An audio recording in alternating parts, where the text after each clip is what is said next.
I don't know why I'm acting like this. Not so sure why I'm feeling this way. Feeling no one talking to anyone other than you. You make me feel good, not gonna lie. Taking it slow, you're giving me time. Catching up on life and talk. Catching feelings in the dark. We could live by the ocean, I don't care. If you like, I'll follow you anywhere. I'll be there, I'll be there. I just feel we could live by the ocean, I don't care. If you like, I'll follow you anywhere. I'll be there, I'll be there. I'll be there.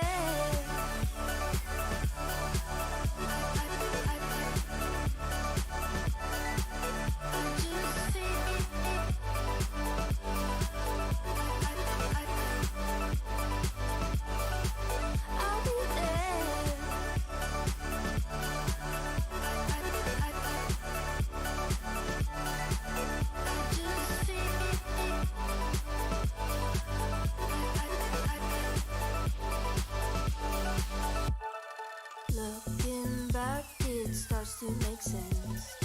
We were meant to be more than friends. Always laughing, having fun. Never thought I'd find someone. Can't stop smiling, I feel like a fool. So in love, but I'm playing it cool. Getting harder to ignore.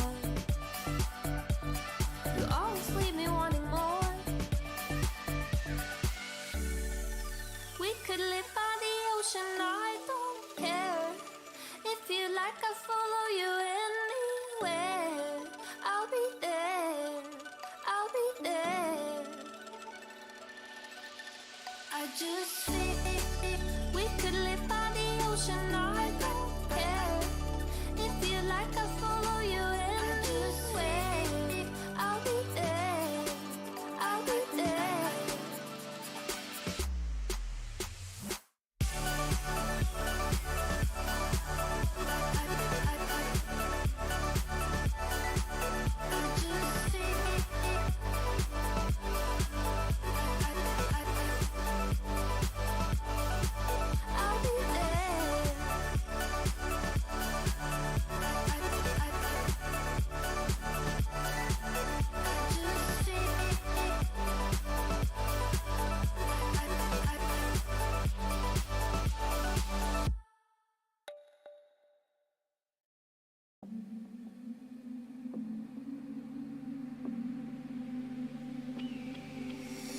Baby, we can do it. Issues that we have, let's get through it. We were so good, let's resume it. Maybe on the night we can prove it. We can prove it. Baby, we can do it. Issues that we have, let's get through it. We were so good, let's resume it. Maybe on the night we can prove it.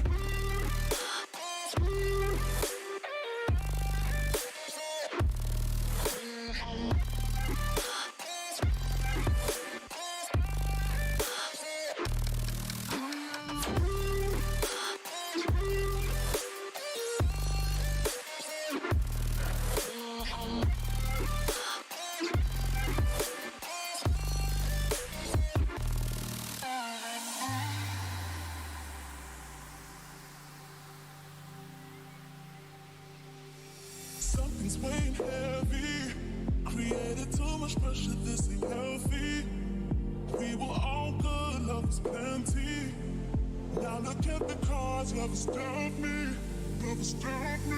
Baby, we can do it. Issues that we have, let's get through it. We were so good, let's resume it. Maybe on the night we can prove it. We can prove it.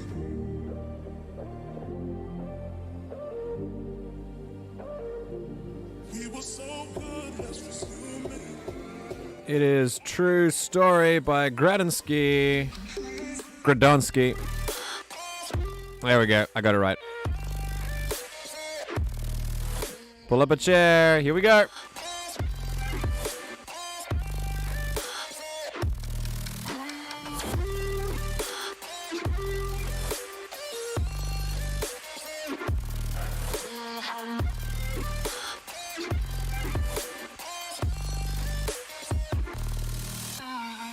Gradonsky. What kind of... Gradonsky. Even that sounds a little bit weird. Anyway, now we're listening to In My Head by Dub Sound and Veronica Yoko. Ah, come on, let's start this thing. Hello, good morning, afternoon, or evening, depending on where you are in the world. If you're new, welcome. If you're not new, welcome back. And thank you for tuning into the Everything GM broadcast. If you want to know everything about me and who I am, you can ask me right now, because I'm here. But if you don't want to do that, you can go to the links down below and check out everything, from a main website to social media links to services that I may offer, and other things that I may provide, including a Discord server that you can join and do all those things. Like the video, do the things. And hope everyone's having a great time. Hope you're hydrated, as per usual. We'll wait for some people to get in before we begin the stream. Today, don't forget to make the viewer count do things by saying hello. So just type hi in chat if you feel like it. I know that the mic just gain changed a little bit, but hey! Good evening, Karina. Nope, it didn't refresh my view account, but it did get you to say hi. So, who really wins here? I am doing great. I signed a contract today, which means the best news of today is that I have a job, which is great. I wish I didn't have to have one, but you know what? It might be one that I actually like, which is good, which is ideal. You should always try and go for jobs that you enjoy, and really, like, in the year of our Lord 2023, enough people have woken up in the mainstream world to not take jobs that suck their souls if they are in a privileged enough position to do so. Of course, this job might very well suck my soul, but what kind of job, if you don't mind us asking? I don't mind you asking at all. I am a teacher by profession and by passion, and therefore this is a teaching job. In South Korea, they have this concept, sort of after-school program concept called academies, where if you're a school kid, you do some like extra studying, some extra homework and stuff, which in many ways is, in my mind, is two things. The first thing is it's an aftercare. It's like a glorified aftercare for overburdened Korean parents who are both working way too hard and making not enough money, and the other thing is it's a way to train them to write exams so that they can pass their exams, and pretend like their kids are like super educated and stuff.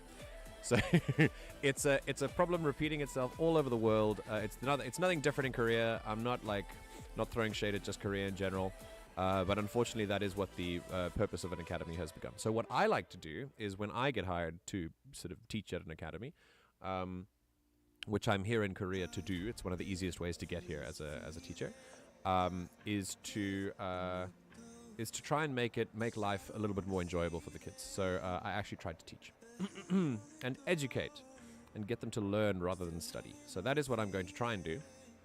To make a long story short, TLDR, it is a teacher at an after-school place, but only for elementary kids. I'm also teaching kindergarten kids, which will happen in the morning. So yeah, it pays a lot more than my previous job, I'll tell you that much. And yeah, it's great. I managed to negotiate quite a good deal, all things considered. And I'll have to move house a little bit. Unfortunately, the hours are 9 a.m. to 6 p.m., so I'll have to, before your jaw hits the floor, that's just a standard Korean day. It's a standard Korean work day, but is a good cause. It is indeed. Look, I understand. I actually love the concept. The concept of an after-school program is, like, amazing. Keeps kids out of trouble, keeps them off the streets, keeps them from getting into weird stuff, and you can really use it as a good opportunity. Unfortunately, it's been taken over by business acumen and, like, people who run it like businesses. So, yeah. we try and we fight. The teaching community is really fighting for better academies and things like that. So that's a good thing. But yeah, this one might actually be a little bit different, and I might actually quite enjoy working there based on the interview and the kind of experience that I had so far with the person that I'll be working under. So yeah, I'm actually a little bit excited for it, which is something that I never thought I would be. Yeah, and the best part is I have tickets for Star Wars Celebration in April, and I've planned a holiday for it with some friends, and I thought that I was not going to make it because I can't get there without a visa here keeping me here, and because they won't accept a visa if I don't have a job. And I'm not sure what kind of job will accept just 2 weeks of unpaid leave before I've even started working there. This job was like, go for it. You've got it. Like, it's fine. Which really, I really appreciate it. So, you know, it's nice. It's nice to be treated like a good human being sometimes, or like a human being at all. So, yes, it's good news. It's very, very good news. I am quite happy with... for the moment, I'm happy with how I'm being paid, how I will be paid. I'm happy with the housing allowance that I get as well. I'm happy with the other benefits. They're pretty standard. They help pay for my taxes and my health insurance and stuff like that.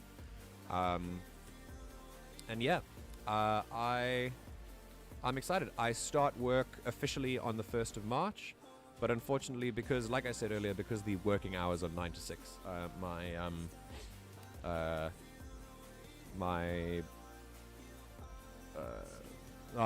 morning weekday streams will unfortunately dry up and fizzle out, which is unfortunate, but inevitable. And it also means that I get to focus them on the evenings where more people watch anyway, so it's all good. But unfortunately, if you are someone who's been watching in the morning streams, I am sorry. We'll still have weekend stuff, though. So Saturday, Sunday mornings will still be a thing. I'll just only be able to stream in the evenings. And even then, with such a busy workday, I'm not sure I'll be able to stream every day, or even maybe like 4 days a week. It might be 3 in the weeks, and then both weekdays, weekend days as well. All right, enough about me. How are you, Karina? How you doing? How's life? And also, today we are going to jump into the Outer Worlds, but before then, there've been a lot of developments about the OGL. So because it's tabletop time, I thought I'd go over that, and we'll look at the Open D&D. Let's see. Let's look at the Open D&D hashtag and go check what's up. There's this guy called D&D Shorts who's been doing some incredible, some really good journalism in my opinion, but also I've got to like, yeah, I'm always a little bit weird when I see things that are like an inside source tells us this, and I don't know this. I don't know things personally well enough to be able to be like, wow, this is gospel truth. And it's hard. It's really hard because especially in a time like this, people can make up the most ridiculous shit. And yeah. But I'll tell you who's to blame for this. The company. The company is to blame for me questioning inside sources that say ridiculous things, because the company is the one who ruined brand trust anyway. The fact that people want to believe it is because you did the damage. So yeah. It's no one's fault but the company's. They made their own bed, so, you know, it's fine. But we're going to watch some of those D&D Shorts videos because he released a video earlier today about there's been a new release of like a planned OGL 1.2, which is very interesting. I haven't actually read the content of it, so we're going to find out about it together. For now, though, just finished exams, so I get a break from studying. Yes! How did the music exam go? Did you write it? Did you finish the essay in time? And how do you feel about it? Like, do you feel good? Because, yeah, man, good job. Good job on that. I'm eating wine gums. Wine gums are a thing in South Africa. My parents bought a huge supply of them for me, because in Korea, you just don't get them. I don't know if... Do you get Maynard's wine gums like anywhere else, like in the Netherlands or wherever anyone else is? All right, let's... We're gonna have a look at... what the hell is going on with the OGL? What is going on with the House of Commons? And of course, if you'd like to change my background, just send me the image. Yes, finished both essays, and the music piece I wrote got top marks. My man, yeah! That's it. That's what we like to see. Great job, Karina. Amazing. I added blast beats on the drums, and I think that was a big winning factor. Amazing. So cool. Man. For those of you who are watching, who are not Karina, and my view account is just broken. I was helping her on some music stuff earlier off stream, and so of course I take all credit for any success that she might have received for succeeding in the essay, and she's not allowed to take any credit away from me. Did you hear that?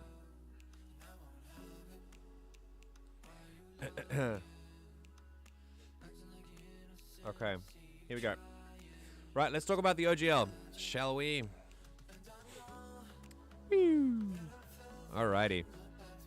Listen, I don't really know what to feel right now. I obviously don't like. I've never enjoyed corporations. We know this. We know where I stand about this.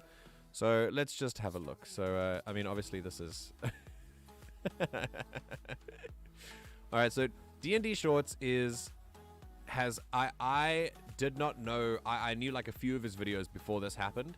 This blew him up. So he is riding that viral wave, and I'm not gonna say I'm not envious. But I'm glad he's getting some success, because I do think he did some really excellent journalist work. And even though I don't know the sources personally, he did verify them with some other creators that I do know. So at least personally, from my from my angle, it looks like the sources that he procured were legit. I'll tell you why I'm skeptical about a source said this on the inside of so-and-so company. And that is because, ladies, gentlemen, and others, I am a Star Wars fan, all right? And if you're a Star Wars fan, you have no end of people coming to you saying, hey, I know an inside source at Lucasfilm that say Kathleen Kennedy stabbed Dave Filoni with a pen today, and like Lucasfilm is falling apart. And I just have to sit there and listen to it because it's in a TikTok comment section of a video that I like. It's like, it doesn't end. It doesn't end. The I know a source like argument where you literally just don't know anyone is endless, and it never ceases to like grind my face. So yeah, it kind of makes me a little bit skeptical whenever anyone says I have an inside source on this, which is unfortunate because in the case of this, I'm inclined to believe them, and I probably should. And he did a lot of work verifying them. So yeah, you know what? Take things on a case-by-case basis.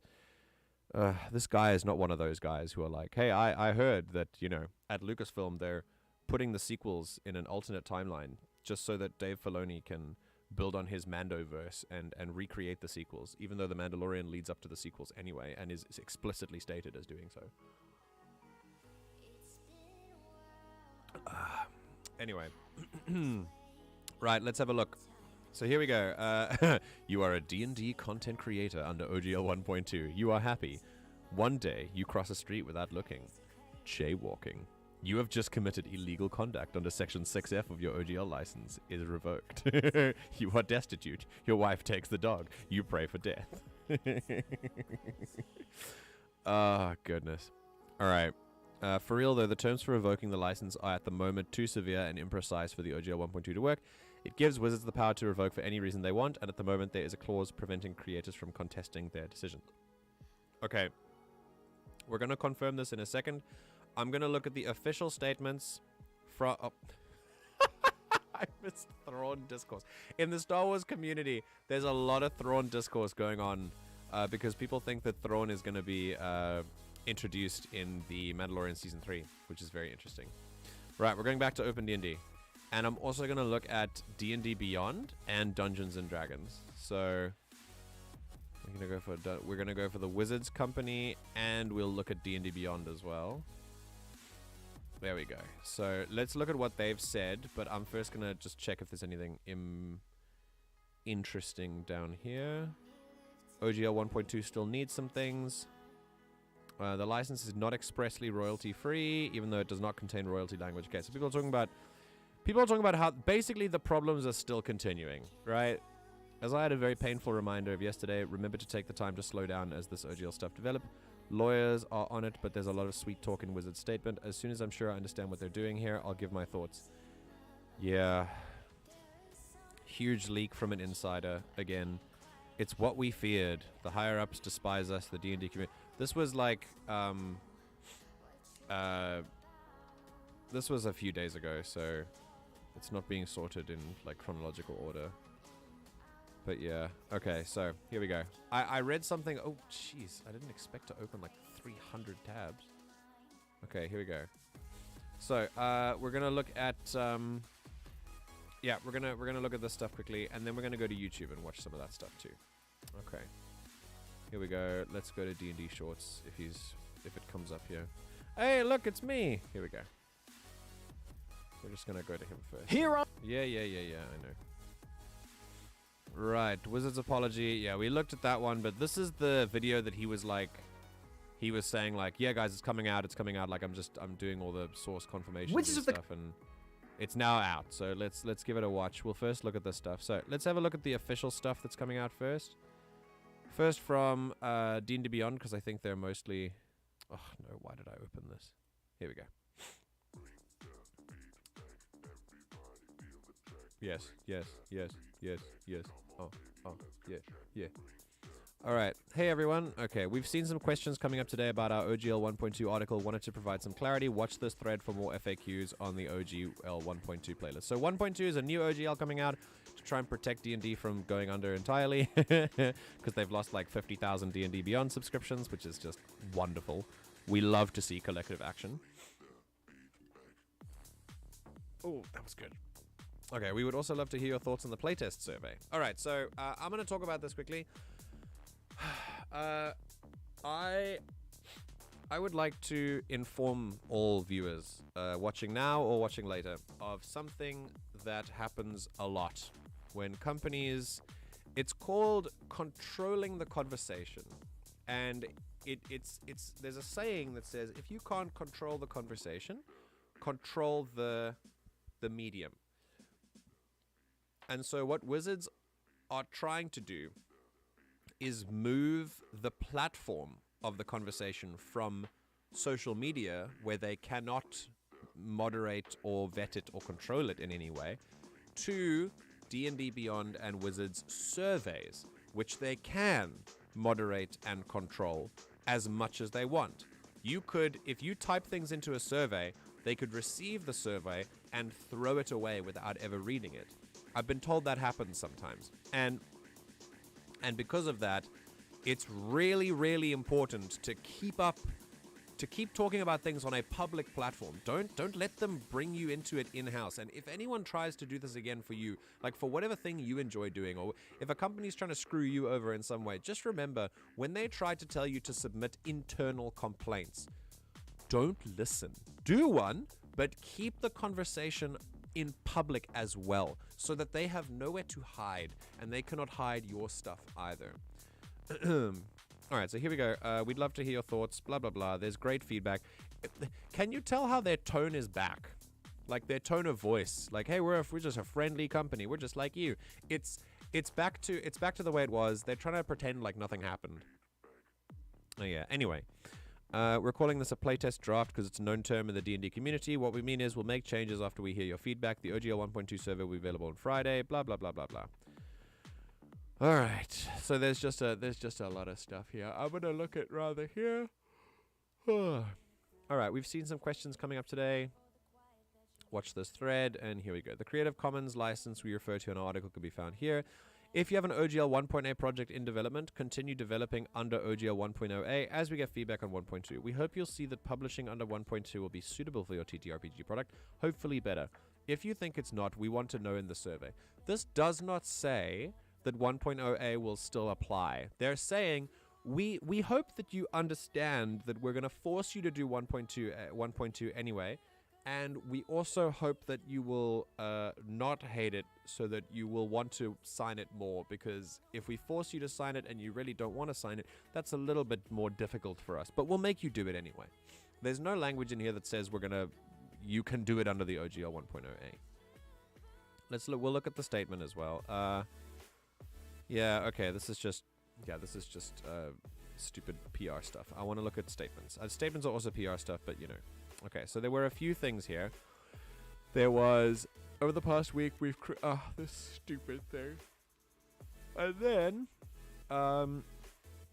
then we got this one, a working conversation about the OGL license, and then starting the OGL playtest, and then, of course, there was that. Right, so, first, I learned something interesting about this dude, Kyle Brink. First of all, I know a Kyle Brink. I went to high school with a person called Kyle Brink. I don't know if it's the same person. I doubt it. But let's read about Kyle Brink. Kyle Brink, I heard online that this man has only been at Wizards for about 3 months. He's the executive producer on D&D. This poor guy is being completely thrown under the bus by the people who really should be making these statements so that they can blame it on the new guy. And so that he can take all the flack if he gets something, if they get something wrong that he then has to copy and paste for them. It's really just, it's the shittiest thing. It really, really is. Anyway, let's read what Kyle has to say. Hi, I'm Kyle Brink, executive producer in D&D. It's my team that makes the game we all play. D&D has been a huge part of my life long before I worked at Wizards and will be for a long time after I'm done. This also is a how do you do fellow kids moment, like a brand trying to connect with its consumers by getting the guy who's more creative than the suits at the top to talk about this. Because it'll reach more people if it's not coming from a suit at the top, despite the fact that the suits at the top are the ones who are actually making the decisions. They are doing all of this through proxy employees who get thrown under the bus. Right, I'm here today to talk about a path forward. First, though, let me start with an apology. We're sorry we got it wrong. Look, at least, congrats for doing the bare minimum, I guess. I'm going to read this with that nightlight because it's a little bit bright. My face is probably vampiric at the moment, but it's okay. All right, so, I mean, cool. Great, thank you for apologizing, I guess. It's not like... It doesn't mean anything unless you back it up with, if you said you were wrong, then fix it. So I'm hoping that it'll be fixed as soon as possible. Let's see what you say here. All right, so our language and requirements in the draft OGL were disruptive to creators and not in support of our core goals, protecting, cultivating, inclusive play environment, and limiting the OGL to TTRPGs. It wasn't a draft. If it is contained in contract packages for third parties to sign, then it's not a draft. So I wish that they'd stop calling it that, but they are using that to kind of rush back and be like, hey, it was just a draft, guys. It was just a prank. Anyway. Then we compounded things by being silent for too long. We hurt fans and creators where more frequent and clear communications could have prevented so much of this. All of this is just fluff. It's fine. It's not terrible. It's just fluff. They want to appease people who are like, apologizing, yes. Apologizing is about admitting what you did wrong. So all they're doing is they're just stating. They're just being like, hey, here's what you said we did. Read this carefully. This does not mean we did this. It is because they did. But what they are really saying is, you said we did this, so we're going to acknowledge that we did, so that you can be appeased. This is called damage control. And it is something that they would not have said at all had we not told them that this is what they're doing. But the thing is, they know this is what they're doing. And they're not really sorry for it, obviously. Because if we did not fight for it and we did not affect their bottom line fairly substantially, I would think, by canceling D&D subscriptions en masse, then they would never have made a statement like this, and OGL 1.1 would be already out. I mark my words. Anyway. Alright, so starting now, we're going to do this a better way. More open and transparent. Cool. With our entire community. Great. That's cool. Still weird that you didn't do it from the start. Considering you love your community so much, you spend an extraordinary amount of time completely removed from them, with the time to iterate, to get feedback, to improve. Fine. If this sounds familiar, it's because it's how we do it for the game itself. So let's do it that way for the OGL too. Why did you not do it from the beginning? Why? It's like... yeah, it's just dumb. We'll listen to you, and then we'll share with you what we've heard, much like we do in our Unearthed Arcana and 1D&D playtests. This will be a robust conversation before we release any future version of the OGL. Great! This is cool. I mean, if they actually end up listening, that's great. But their track record suggests that they're not gonna listen. So I don't really have much hope after this much damage was done. Anyway, here's what to expect. On or before Friday, January 20th, we'll share new proposed OGL documentation. Oh, that's today. For your review and feedback, much as we do with playtest materials. Okay, so that's this. That's what this is. Okay. After you review the proposed OGL, you'll be able to fill out a quick survey, much like Unearthed Arcana playtest feedback surveys. It'll ask you specific questions about the document and include open form fields to share any other feedback you have. Great. The survey will remain open for at least 2 weeks, and we'll give you advance notice before it closes. Right now, I actually heard from D&D Shorts. He's my source, and his source is an inside source, apparently. Again, just go with it, all right? I feel like it was verified. I'm not going to go over it again, but it's fine. He said that apparently Wizards doesn't read surveys at all. Now, I don't know if that's true, because a lot of the changes that have come out of Unearthed Arcana were directly as a result of surveys asking for them. So, at some level, they've got to read them, right? Like, I wouldn't put it past a company to throw out fan, like, responses, because I know they don't care. But at some level, someone cares, right? Like, I don't think anyone... I mean, I don't know. Maybe that's an optimistic point of view. Not therefore wrong, just too optimistic. Where are you, Karina? Here you go. These guys should learn off the countless I'm sorry videos on YouTube on how to apologize. Those ones are just... oh, it's a cringe fest. I hate it. Look, it's an acknowledgement of what they did wrong, and I'm not faulting the fact that they're apologizing. I'm just faulting the fact that they knew that what they were doing was wrong. Like, they knew that it was, like, hyper-capitalist bullshit. And they would never have... They don't think they need to apologize. And you can see right through it. Much like other YouTubers who make fake apologies. They're not sorry. It's like getting a child to apologize. Children, when they learn to apologize, depending on how you raise them, I suppose if you raise them in a more faulty way, but every kid does this.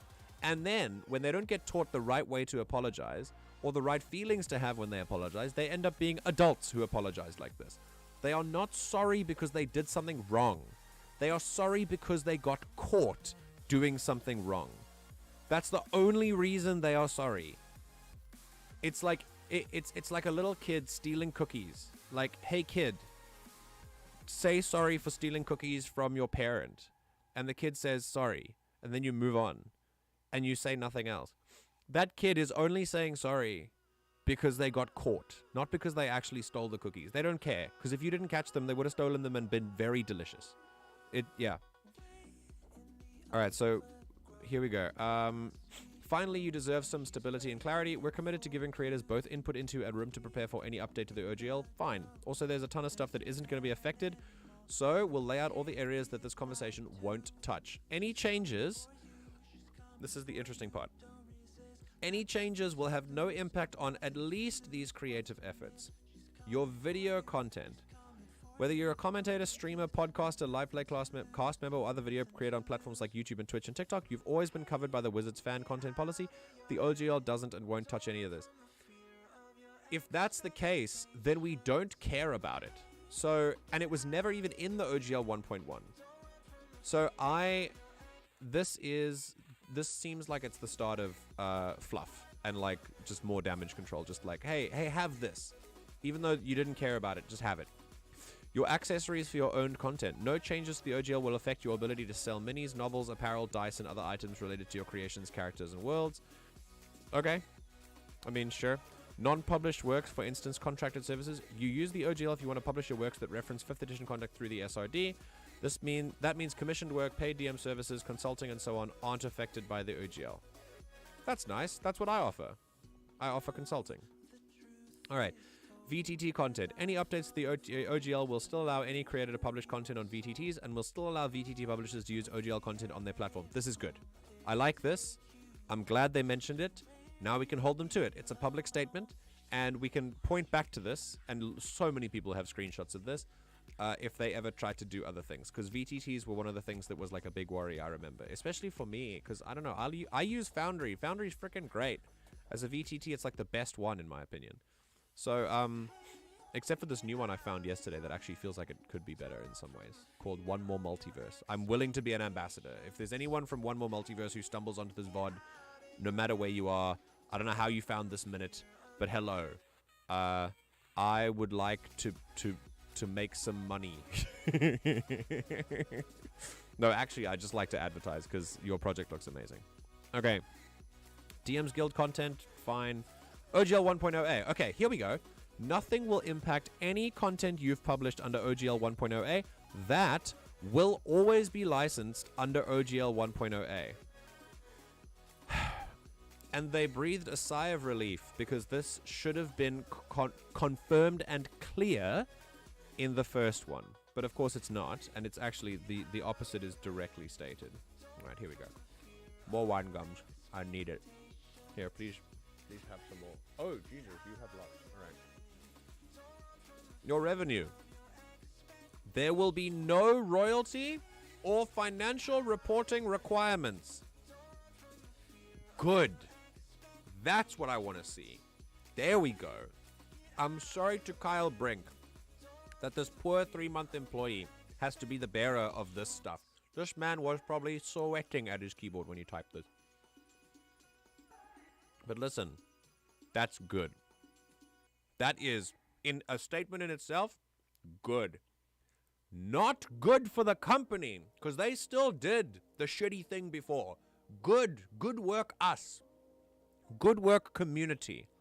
Please, people, I don't know how many times people have to tell you this online.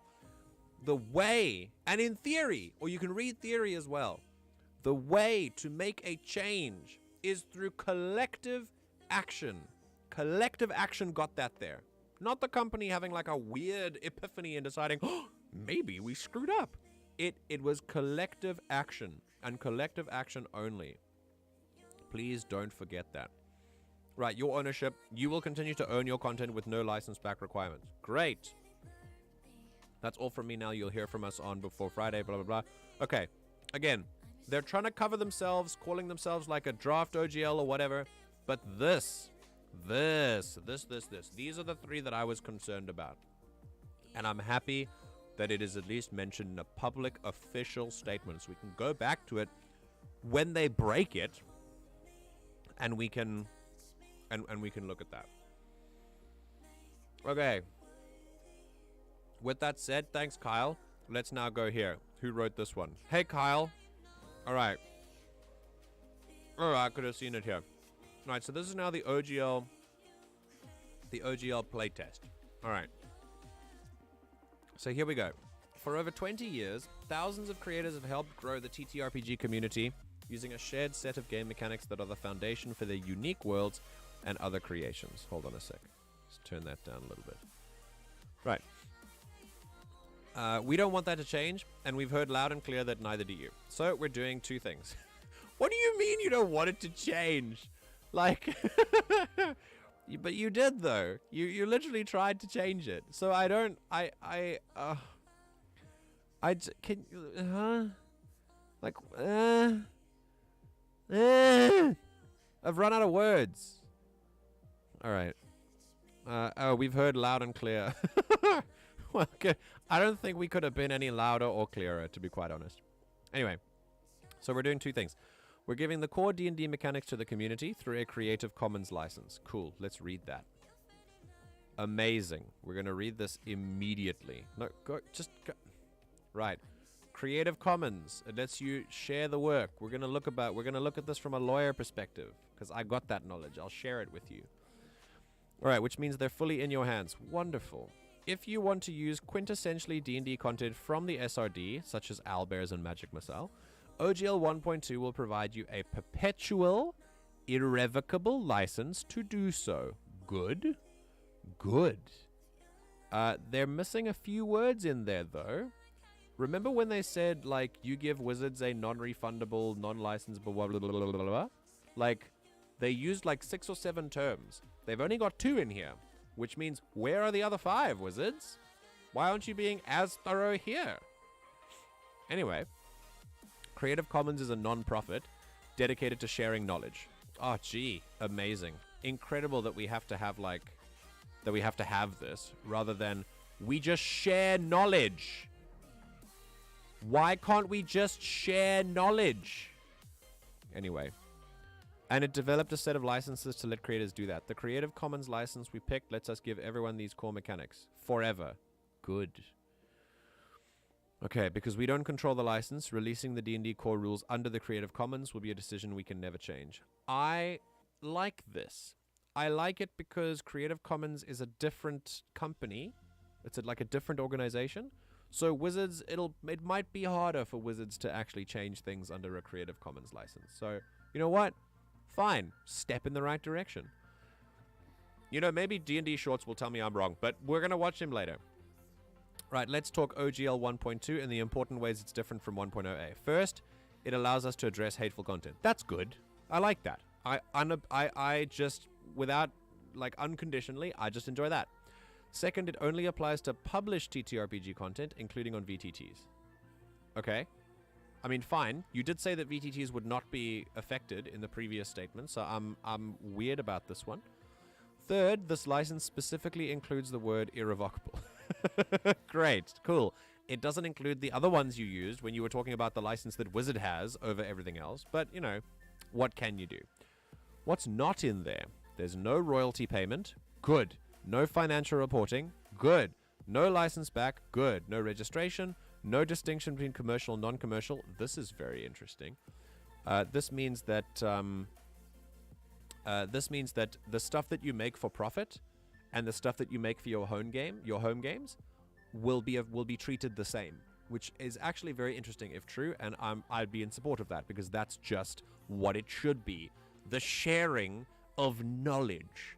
I don't think it's a radical idea to just be sharing knowledge unconditionally as people. Is that too radical for Wizards here? Anyway, there's a link at the end of this note where you can download a PDF of the proposed OGL 1.2 along with supporting documents for your review and feedback. Great, there's a PDF, we can read that. Before you scroll down and grab it, let me give you more details on what's in there. So, protecting D&D's inclusive play experience. As I said above, content more clearly associated with D&D, like classes, spells, and monsters, is what falls under the OGL. You'll see that 1.2 lets us act when offensive or hurtful content is published, using the covered D&D stuff. We want an inclusive, safe play experience for everyone. This is deeply important to us, and OGL 1.0a didn't give us any ability to ensure it. You know what? That's fair. OGL 1.0a was too vague, I think, and didn't do enough to address that. So you know what? Fine. That's great. Why couldn't you just amend the OGL over there and just add it in rather than create an entirely new license? I don't know. It's giving 2005 South Africa, where the issue of gay marriage was discussed in the courts. And the courts gave Parliament an entire year to literally just make the wording of the Marriage Act gender neutral. Just call you spouse and spouse instead of husband and wife. And instead of changing a few words, the day before their deadline, the South African Parliament released an entirely new piece of legislation, an entirely new law called the Civil Union Act. And because they didn't want to call gay marriage marriage. So if you want to be married as a gay couple, you have to, as a non-heteronormative couple, you're going to have a civil union and not a real, not a traditional marriage. Literally, because anything to do like this, the bare minimum, right? That's the vibe that this is giving. Anyway. Let's see here. This is deeply... Okay, so blah, blah, blah, blah, blah. This is deeply important to us in 1.8. Okay, we did this. Right. TTRPGs and VTTs. This is the interesting part. OGL 1.2 will only apply to TTRPG content, whether published as books, electronic publications, or on VTTs. Nobody needs to wonder or worry if it applies to anything else. It doesn't. I mean, that's nice, but I'm confused because you said VTTs would be unaffected by this. So what part of the VTTs are affected and are unaffected? We'll have to read the whole thing. Okay, here we go. Deauthorizing 1.0a. We know this is a big concern. Yes, because then you have to register with the new one if you want to keep your business, if you want to keep your livelihood as like a tiny business, then you have to renegotiate a license with Wizards rather than just keep the old one, which is just easier for everyone. Not everyone is going to know how to read a full contract. Like, not everyone has access to contract reading skills. That's hard. It's hard to read contracts. Anyway, we know this is a big concern. The Creative Commons license and the open terms of 1.2 are intended to help with that. But they're still deauthorizing. Don't forget that. One key reason why we have to deauthorize. Okay, cool. We can't use the protective options in 1.2 if someone can just choose to publish harmful, discriminatory, or illegal content under 1.0a. And again, any content you've already published under 1.0a will always be licensed under 1.0a. Okay. So content already published under 1.0a will still always be licensed there, but anything new from the promulgation or from the enforcement of 1.2, anything from that date will be covered under 1.2. I'll tell you something. This might be a hot take. I am not against that. I actually think that's okay. I don't know. Like, it doesn't seem that bad to me.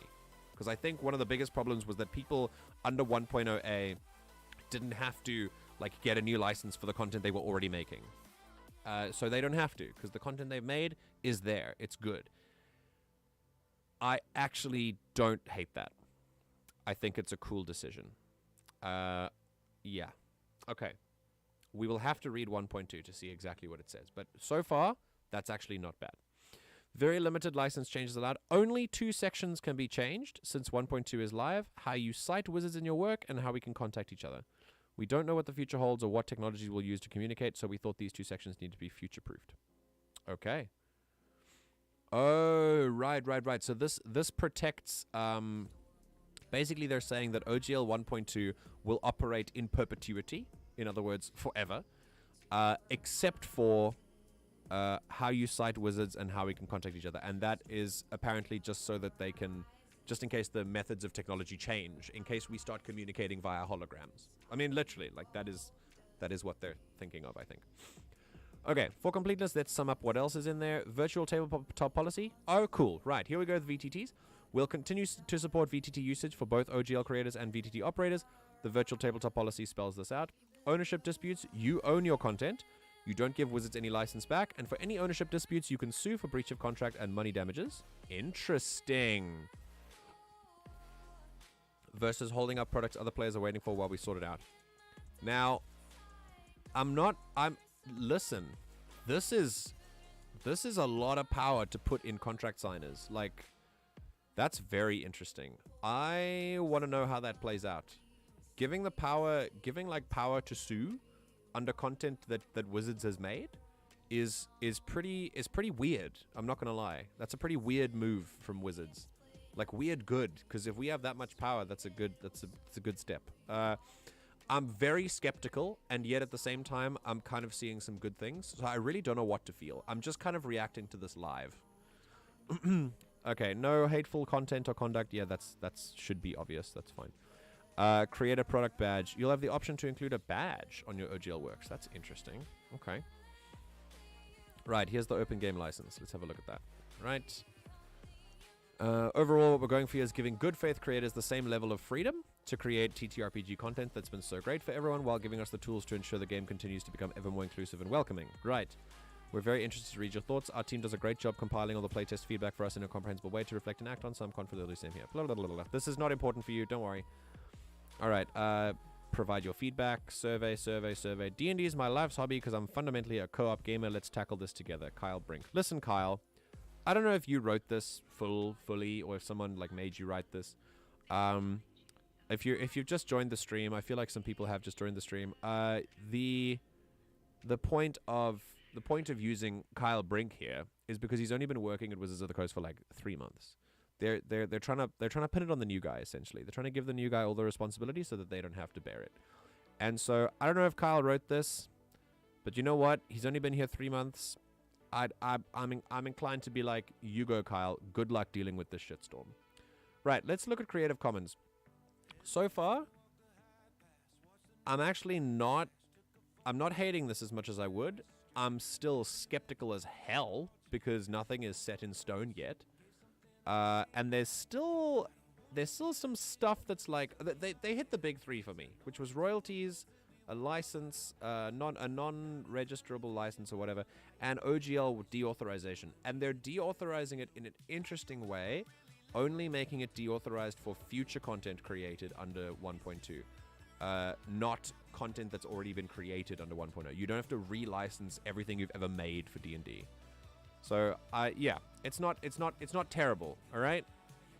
But this guy says lies and actually good news. Good ideas. I want to know where the lies are, so I'm hoping D&D Shorts can help me, because he's got more sources than I do. All right, here we go. Let's look at Creative Commons. This is where the OGL will be based in, where a lot of the OGL stuff will be based in. So this is a company that exists. It's a non-profit company outside of Wizards of the Coast. They're not an affiliate of Wizards. And they're going to be like governing over the license. All right, so here we go. Attribution 4.0 International. Okay, this is a human readable summary of and not a substitute for the license. What's the license? Okay. All right. This is just a... Okay, it's fine. Don't worry. Right, here we go. So this just means this is not the license. This is just a summary of the license. Okay. So we don't have to... It's so that we don't have to read the legalese. They can, like, make it easier for us. So you are free to share and adapt. And the licensor cannot revoke these freedoms as long as you follow the license terms. So basically, this is fine. This is what it should be. Okay? As long as you don't do shitty things with your content that you make with D&D products, you're fine to adapt these. The problem is if they give themselves a really open way of claiming that you've broken the terms of the contract, then they can sneak in and be like, hey, hello, we're going to revoke that license now because you've been doing something we deem is, I don't know, weird. It needs to be as specific as possible. Remember, people, the reason why contracts are specifically worded is not for the... It's created for the protection of the employer, but what you should be focused on is how specific the wording of the contract is insofar as you are protected. You should focus on your protection. As the one with almost no power in the relationship, you should work on language in a contract that protects you and make sure that you are protected. Okay, so you can share and adapt. This is great. You can copy and redistribute in any medium or format, and you can remix, transform, and build upon the material for any purpose, even commercially. Okay, so this is great. So you can basically copy this however you want, and you can make money off it however you want, essentially. Except for very obviously, hello, I made this, and just quote the SRD. That would be against the spirit of the contract as well. Okay, attribution, right. So these are the terms. You must give credit. So you can't... Okay, so here's the first thing. You must provide a link to the license and indicate if changes were made. So basically you have to say, here's what I did with this. Here's the original license. I have the right to do this. Wizards of the Coast created this originally, and this is what I changed. And essentially, that's, yeah, cool. You may do so in any reasonable manner, which is what is reasonable will be discussed by lawyers or is eventually by the courts, but not in any way that suggests that the licensor endorses you or your use. all that means is you can't say that Wizards of the Coast personally approved this, or that they like what I did. Essentially, that's it. No additional restrictions. You may not apply legal terms or technological measures that legally restrict others from doing anything the license permits. So if you make something with OGL, you cannot take the OGL parts that you changed and restrict others from using those parts to make stuff, which is fine. That's fine. All right, so the notice says you do not have to comply with the license for elements of the material in the public domain or where your use is permitted by an applicable exception or limitation. So there are some things in the SRD that are like available to the public that do not fall under the license at all. They're just publicly available. That means you can just do whatever the hell you want with them. That's fine. No warranties are given. The license may not give you all of the permissions necessary for your intended use. For example, other rights, such as publicity, privacy, or moral rights, may limit how you use the material. You may need to get additional permissions before using them. Okay, so basically this means if you are an exception, if you have like exceptional things that you want to do with the OGL, you can do this. Okay. Here we go. 6 pages. I'm not going to read all of this. We're going to skim through it, okay? Also, I like how it says draft here. This is very cool. I'm glad. Here we go. So draft SRD introduction, and they've said they have made it so clear. So clear. This is hilarious, actually. I love this. Okay. Many ways to create. Cool, cool, cool. Use of D&D content in streaming. Let's zoom in a little bit so everyone can see it. All right, creator product badges. This is cool. You can say that it's a creator product. Okay. Right, notice of deauthorization. Okay. Right. The open... All right, hold on. Let me just see here. The core D&D mechanics, which are located pages 56 to 104. Is this? This is part of it. DJ Got Us Falling in Love is royalty free? What? I know this song. Baby tonight, the DJ's got me falling in love again. This was a bop. I mean, it's still a bop. This was a real banger back in the day. Okay. Anyway, core D&D mechanics are licensed to you under Creative Commons. Great. So Wizards are not placing any limitations at all on how you use that content. Okay, but this is not true because it has Creative Commons limitations as well. The Creative Commons have put in limitations over there. So you can do it in any way, but you have to follow the terms of the agreement first. So there are conditions. It's not an unconditional thing. So this is technically a lie, but don't hate them too much for it because there's got to be conditions because, you know, you're going to have people who try and abuse it as well. Okay. Our copyright rights in the other content included in this SRD are licensed to you under the Open Game License 1.2. They are licensing their copyrights to us as creators. And I got to say, pretty cool. And that's exactly what the 1.0 says. So that's fine. Use of D&D content in virtual tabletops is allowed on the terms of Wizards' virtual tabletop policy. I don't really want to go and read that now. And fan art is fan content policy. And D&D Beyond and DM's Guild provide additional paths. Great. Cool. Right. Here's the important part. Here we go. The Open Gaming License 1.0a is no longer an authorized license. This means that you may not use that version of the OGL or any prior version to publish SRC content after effective date. So that is the content that the effective date means the date that the OGL 1.2 is published. So the date that it comes into force, that's when this rule is active. It does not mean that any content previously published under that version needs to update to this license. Cool. Any previously published content remains licensed under whichever version of the OGL was in effect when you published that content. Cool. This is in line with a good legal principle that we have in most countries called retroactivity. When I say the word retroactivity, when it comes to legal retroactivity, what I mean is if you murdered someone before murder was illegal, then you cannot be put on trial Now, murder is an exception, but because it does actually apply retroactively. But let's say if the law for murder was created in 2010, right?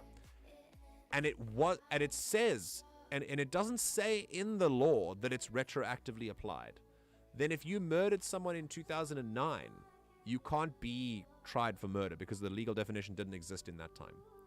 However, there are some exceptions. For example, murder, which means it was a bad example. Basically, the murder, there are lots of crimes that are deemed like horrible, and there are some crimes or some regulations that are deemed to apply retroactively, but it's kind of not a good thing to do because it erodes a very core legal concept that we have, which is called legal certainty, which means you have a right to be legally certain about what you are doing wrong when you get tried for something or when you get charged with something. Public law or private law, criminal or civil law, it doesn't matter. You should be aware of the law. You should be reasonably aware of the law at the time of the commission of whatever crime you did or didn't do, whatever. That means, unfortunately, that some people have gotten away with doing some pretty horrific shit because the law for that particular thing that they didn't exist at the time. And when I say horrific shit and your mind goes to a particular place, yeah, it's that place. It is that place, especially in South Africa.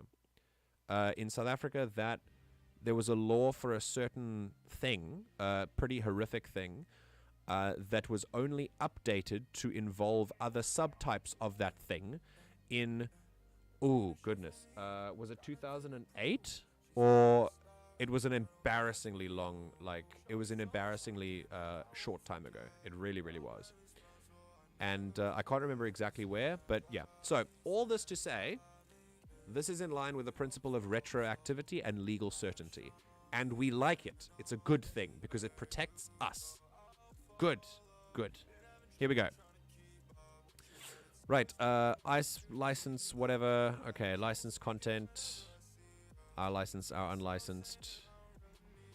Only our licensed content is licensed under this license. Now the word license sounds weird. Only our licensed content is licensed under this license. Any other content we release or released is not licensed to you under this license. Release, license, release, license, release. Amazing. This is your creative contributions to your work that are not our licensed content. Okay, great. Works covered. Let's see. This license only applies to printed media and static electronic files that you create for use in or as tabletop role-playing games and supplements. Right, your licensed works. It must be covered. It must be a covered work, contain both our licensed content and your content, and not contain our unlicensed content. So this is the criteria. This is what you can call your stuff. Your stuff is whatever covered work is. So number one, it needs to be part of the SRD. Number two, it needs to contain what they allow you to use and your stuff. So it can't just be their stuff and it can't just be your stuff. It has to be both. And it also has to not contain the stuff that they don't let you use. Cool. Normal so far. So we're only licensing copyrights in the licensed content. Okay, and there's also an exception, right? And that's great. Okay, so you can copy... Right, so here's the actual license.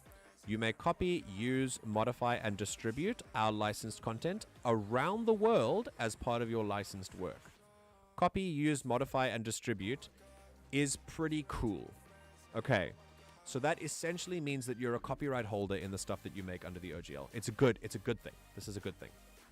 This is essentially what the OGL 1.0a says as well.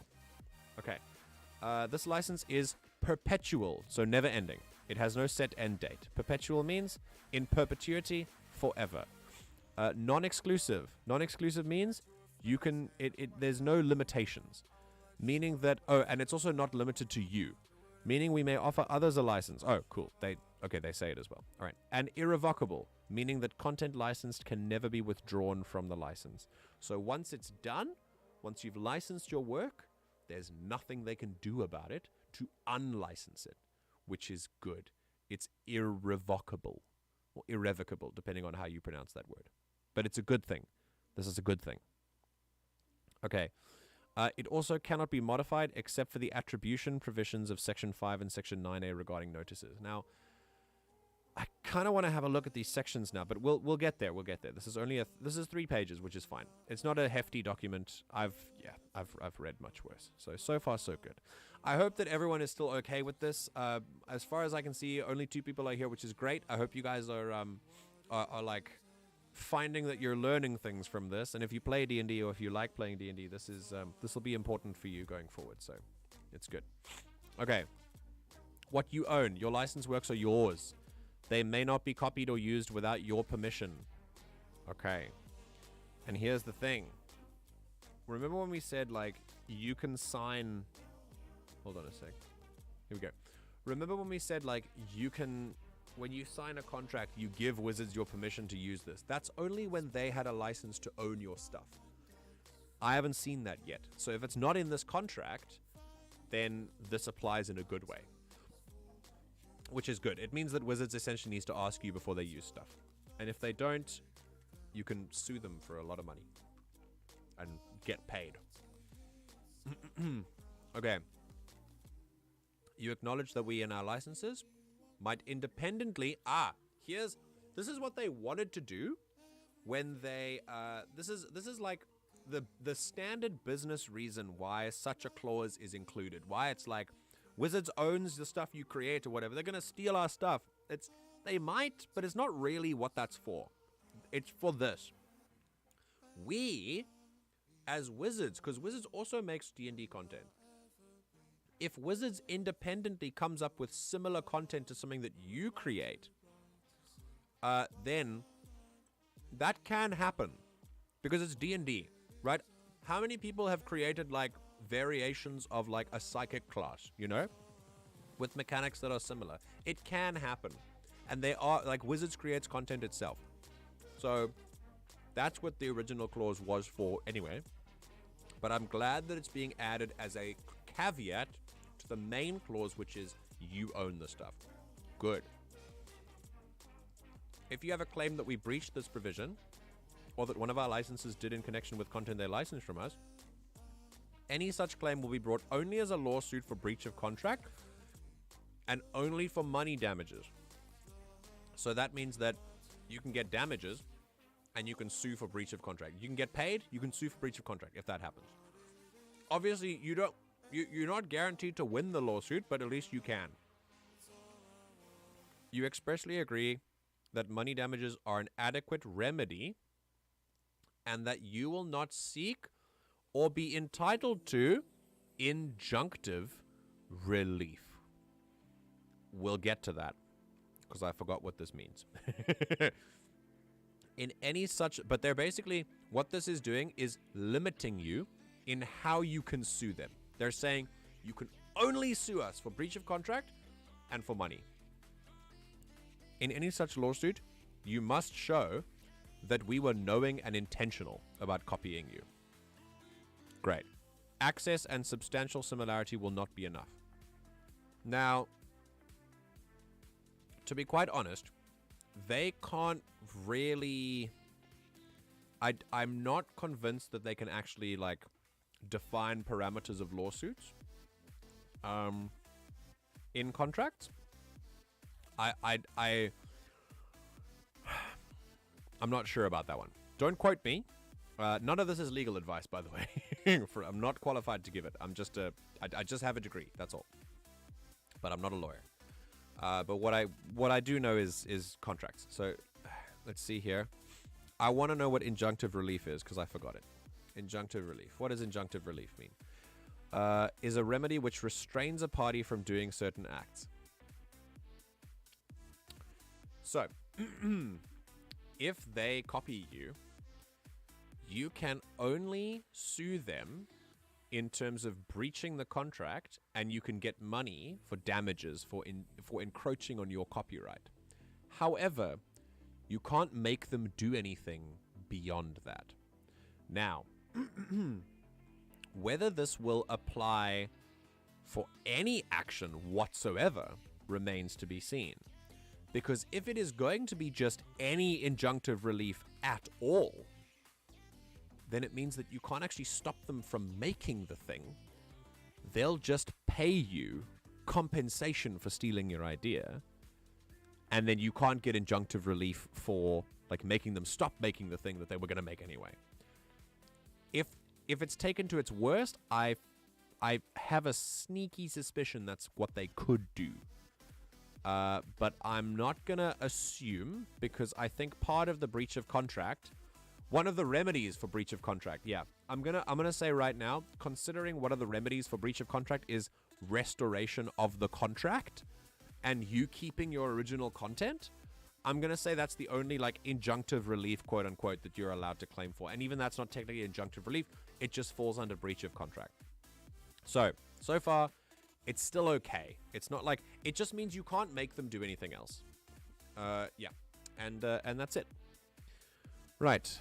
What we own. We own our licensed content, and we reserve all rights not expressly granted in this license. So anything else that you don't have, they have. Fine. You control your content. You can make your content available under any terms you choose, but may not change the terms under which we make our licensed content available. Okay, you must clearly indicate blah, blah, blah. Okay, cool. That's fine. Basically, this is all about credits and what you need to do for their content. It's this is pretty boring.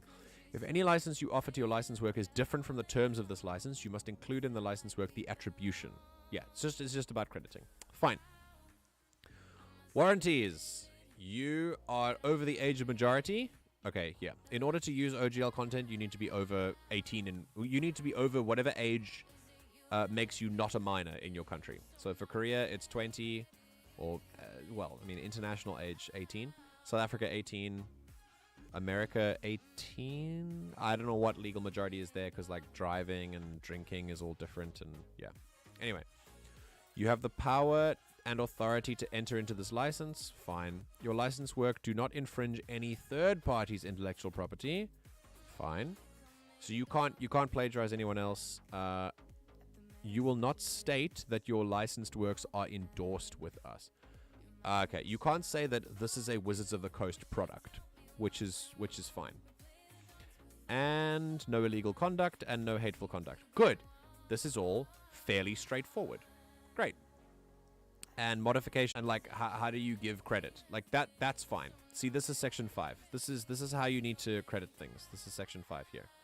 And section 9 is like how we qualify things. Right, here we go. We may immediately terminate your license if you infringe any of our intellectual property, bring an action challenging our ownership of our licensed content, trademarks, or patents, violate any law in relation to activities under this license, or violate section 6F. 6F is no hateful conduct. Okay, so if you plagiarize, if you challenge the ownership of their licensed content, not yours, if you are suing them and the content of your lawsuit is part of their licensed content, they'll just take your license away, which is fine. It's nothing like, this is nothing old. This is nothing new. Okay. Violate any law or violate section 6F. Fine.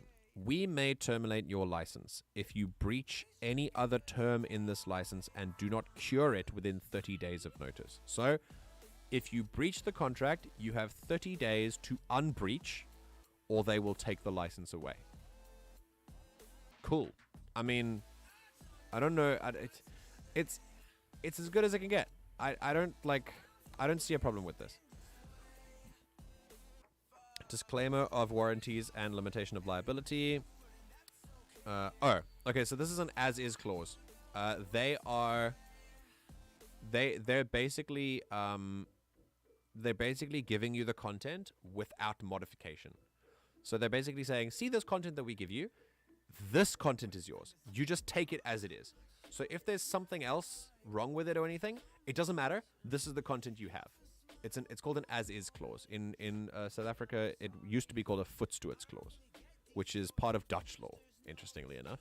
So if you're Dutch, now you know. All right, so disclaimer, blah, blah, blah. Okay, disclaim all warranties, express, implied. We We disclaim all warranties, express, implied, statutory, or otherwise. You bear all risk of losing the licensed content, and such use is solely at your own discretion. We have no liability for any types of damages. Okay. So basically, they are grossly negligent or intentional. What they are saying in Section 8 is the only way that you can bring Wizards of the Coast into your legal dispute with your OGL content is if they were acting intentionally in a bad way, or if they were grossly negligent, and that means extremely stupid. Essentially, that's what that means in legalese.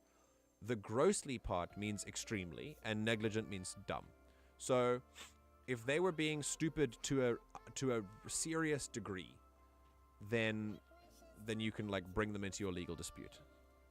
All right, here we go. These are the sections that are all about like thingies, I guess. Oh, this is the VTT tabletop policy. Interesting. Okay, we can read this later. This is the extra stuff. It's also not part of the, like, they can modify this stuff. Notices. Okay. Someone's sleeping. We may notify you by any email or physical address we can locate for you, blah, blah, blah, blah. Okay, entire agreement and disclaimer of reliance. This license governs your use of our licensed content. This license consists only of the terms expressly included, not any matter not expressly included herein. You represent and warrant to us that you've relied on the terms to license the advice of your own counsel. That was hard to read. But it basically... it's nothing important, don't worry. If we fail to exercise any right we have, that failure will not prevent us from doing that in the future. Okay. This basically means that Wizards cannot waiver any rights in here. They have all the rights here forever. Like, if they have any rights here, they don't have to explicitly state that they have these rights. It's fine. Severability. This is a very, very standard clause. You have these in contracts all the time.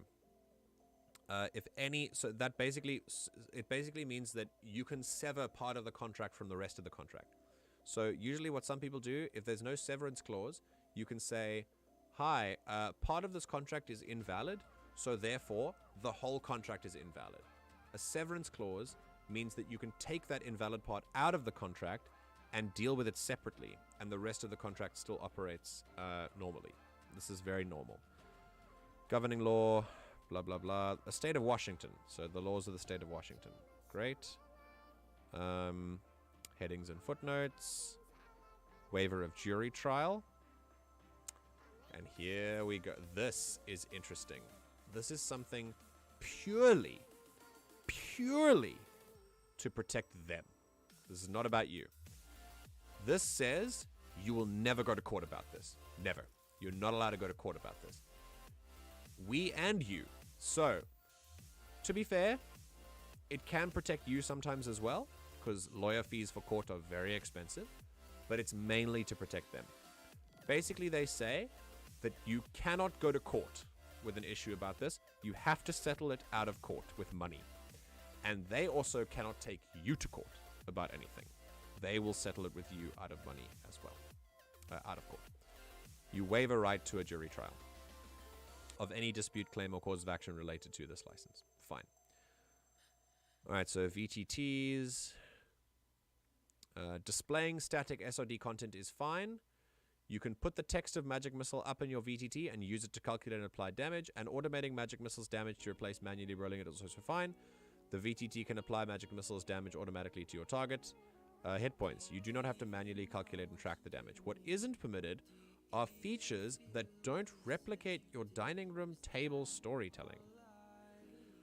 If you replace your imagination with an animation of the magic missile streaking across the board to strike your target, or your VTT integrates our content into an NFT, that's not the tabletop experience, that's more like a video game. It's just weird, man. Like, you can't have animations of a magic missile? Like, Why not? It's just weird. May I make my VTT owlbear token look like the one from the monster manual? No. We've never licensed visual depictions of our content under the OGL, just the text of the SRD. That hasn't changed. You can create a creature called an owlbear with the stat block. You cannot copy any of our owlbear depictions, but if you've drawn your own unique owlbear or someone else did it, you can use it. It's just...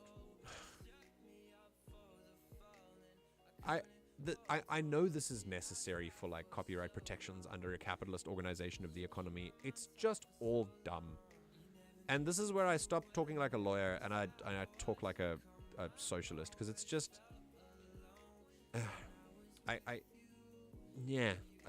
it's not cool. I don't like it. Anyway, doesn't matter. It's fine. It's not a big issue. It's never been a problem before, so right. 1.0a will still work if you've licensed it already back then. Okay. Alright, you say this is a conversation. Does that mean this policy can change? Yes. Right. Good. So, I'm going to take just a second. I'm going to be right back for just a moment. And we're going to watch this video about D&D shorts. Give me like 2 minutes. Stay hydrated. Don't go away. This is Band-Aid by Jafar and Tomatau. I think that's how it's pronounced. Don't go away. Thank you for tuning in. See you in about 2 minutes. 2 minutes.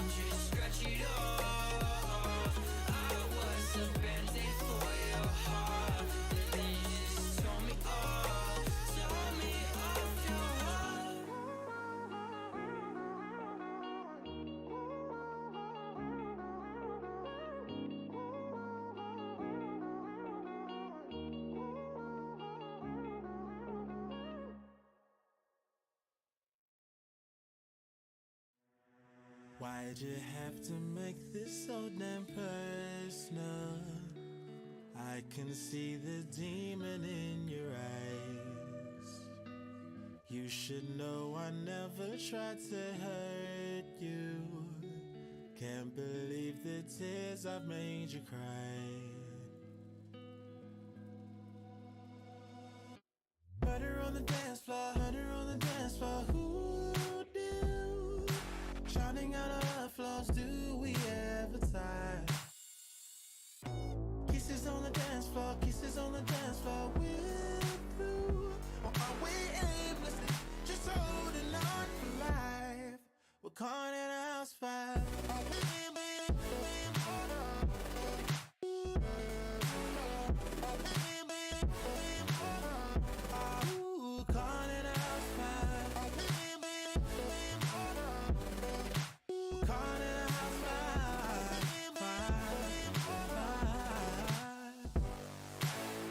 broken glass and dishes on the table, dancing as our memories fade to black. Who would never gave this shit a fucking label? Whatever we have's under attack. Yeah, murder on the dance floor, murder on the dance floor. Who do? Shouting out all our flaws, do we ever tie? Kisses on the dance floor, kisses on the dance floor. We're through. Are we aimlessly? Here we go. Housefire, Def, Kev, and Kalu. Alright, welcome back. Hope you didn't go away. Right, we're gonna pause this music just for a second, and we're gonna move on to this video, because it's interesting how the like it changes from a black screen to the thumbnail there. That's interesting. All right. If you're here in chat and you want to say hello, feel free. Leave some comments. Let's have a conversation about it. For now, let's listen to what he has to say. All right. This is D&D Shorts, and that's probably going to be really loud. And this is like how should we put this? This is like the thing that he was warming up towards. Like, he made this announcement for like weeks in advance. Anyway, okay, so it says, Credit where credit is due. This is better than the last one. It's still not right, but I think we can use this template as a way to find an OGL that works. I mean, we have an OGL that works, but an OGL that at least allows creators to create safely if WotC push it through. Okay, so... yeah, let's have a look. Here we go. The Coast have released a new OGL. Okay, here we go. Wizards of the Coast have released a new OGL, publicly this time, but is it enough? The document has some really cool ideas, like a new Creative Commons for the core mechanics, and Wizards saying that it is irrevocable. But that is a bit of a sneaky claim, and we'll get to that. Also, there is no license back here to Wizards of the Coast, so they can no longer steal creators' stuff. Although again, it's a little more complicated, but we'll get to that. It wasn't about them stealing your stuff. I know everyone likes to think, I mean, companies are evil, don't get me wrong. Like, corporations suck, and they do shitty things, don't get me wrong. But clauses like that are not for that purpose. That's not what they're for. They are not so that they can steal your content. They are not twirling their mustaches and laughing like that. I'm not going out to bat for a company. That's just, like, I just know that. Like, I just know that that's true. All right.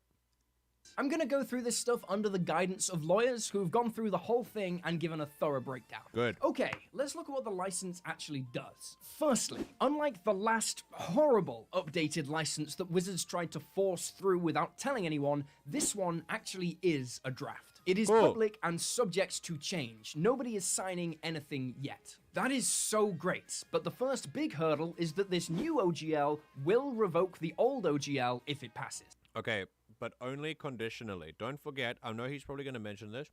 Just again, it doesn't count if you've already created content under the OGL. They specifically state that. Tons of people are instantly not going to be able to accept that, understandably. The old OGL might not even legally be able to be revoked, and it's very clear from the...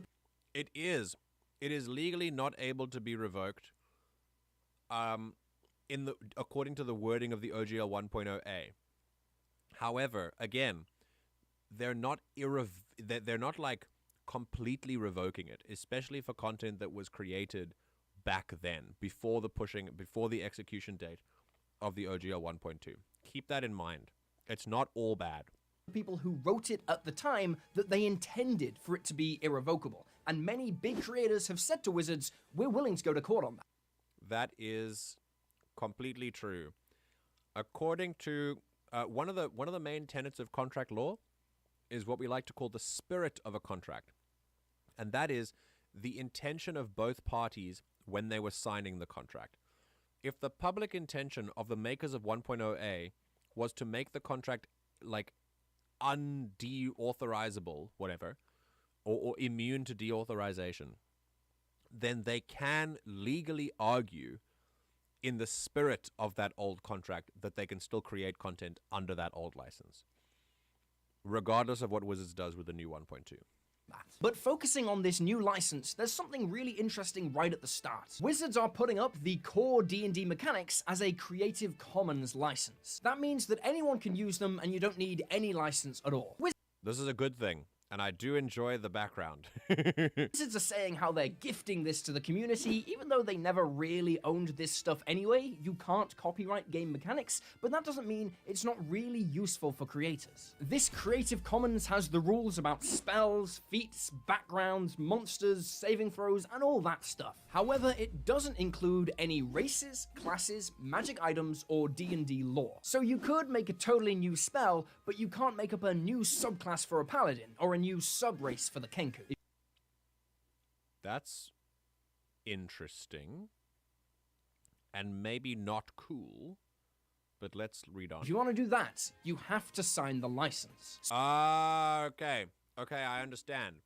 So anything that is under the Creative Commons license, you can just do. You can just do whatever you want with it. Anything that's not there is under the OGL, and then you have to sign the OGL. Okay, cool. We're together.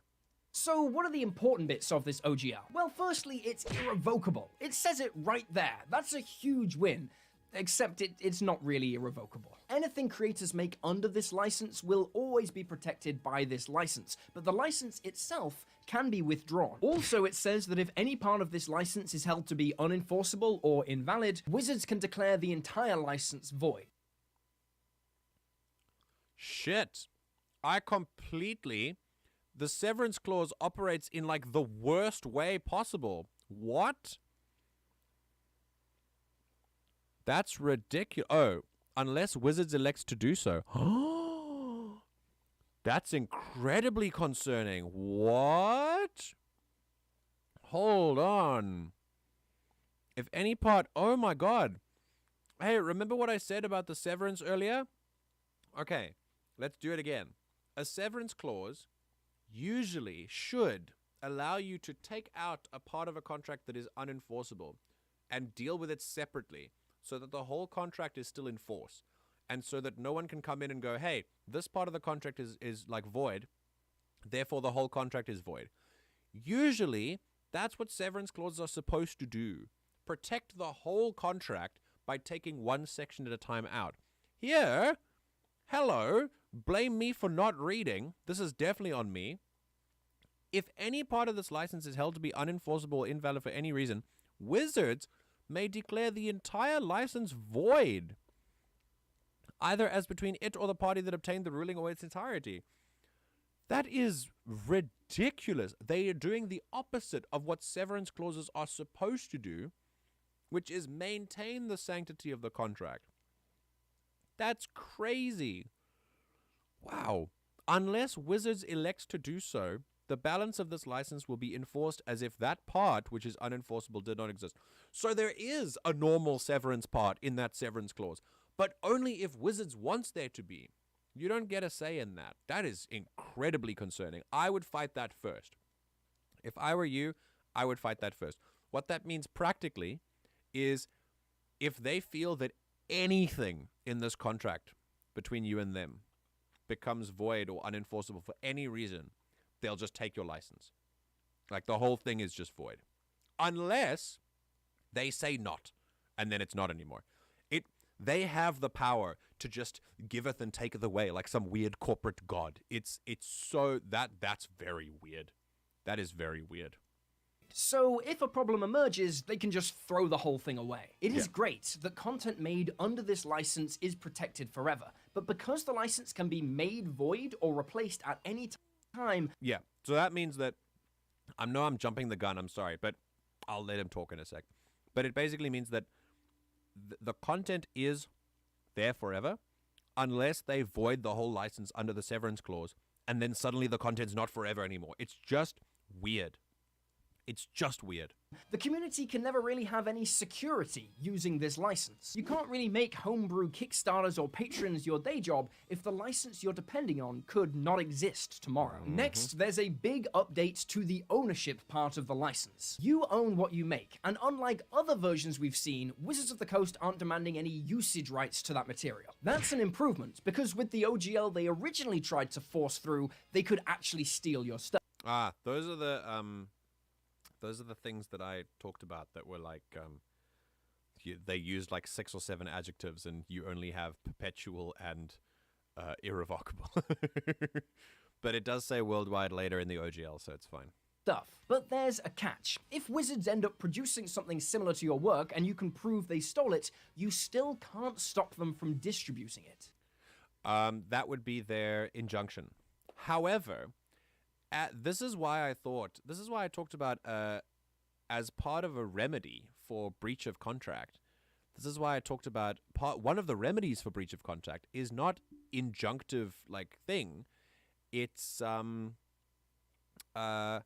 it's restoration of the principles of the contract, which means that Wizards had to comply with the contract and not produce the work. But that is the issue about the injunctive thing, and I told you. I'm glad someone else has picked this up. D&D Shorts and his, like, team of lawyers. I thought that in the realm of possibilities, there is something where they can stop you from actually getting them to stop sharing what they stole from you anyway. You can just get money. So if this is true, then it just means under the no injunctive action clause, they can just say, here's some money. We're going to use it anyway, but here's your money. And that's also really, really scummy. Okay, so we've got severance clause and we've got no injunctive action clause. You can sue them for money if you can prove they stole your idea, but you can't sue them for injunctive relief. But you can sue them for breach of contract, and I'm still standing by this. I'm convinced that one of the remedies for breach of contract that does not count as injunctive relief is like estoppel, like and restoration of the terms of the contract. That means even if Wizards did steal your idea, and you proved it, and you sued them, and you won, they can still just keep selling it. Then there's a provision that all creators have to include a copy of this license in their works, just like with the current OGL. There's also an optional badge, but I won't be using the optional badge. Then we get to the big sticking point. Section 6F, no hateful conduct or content. This section says you can't include anything in your works that is harmful, discriminatory, illegal, obscene, or harassing. It also says that you, as a person, can't engage in any content that is harmful, illegal, obscene, discriminatory, or harassing.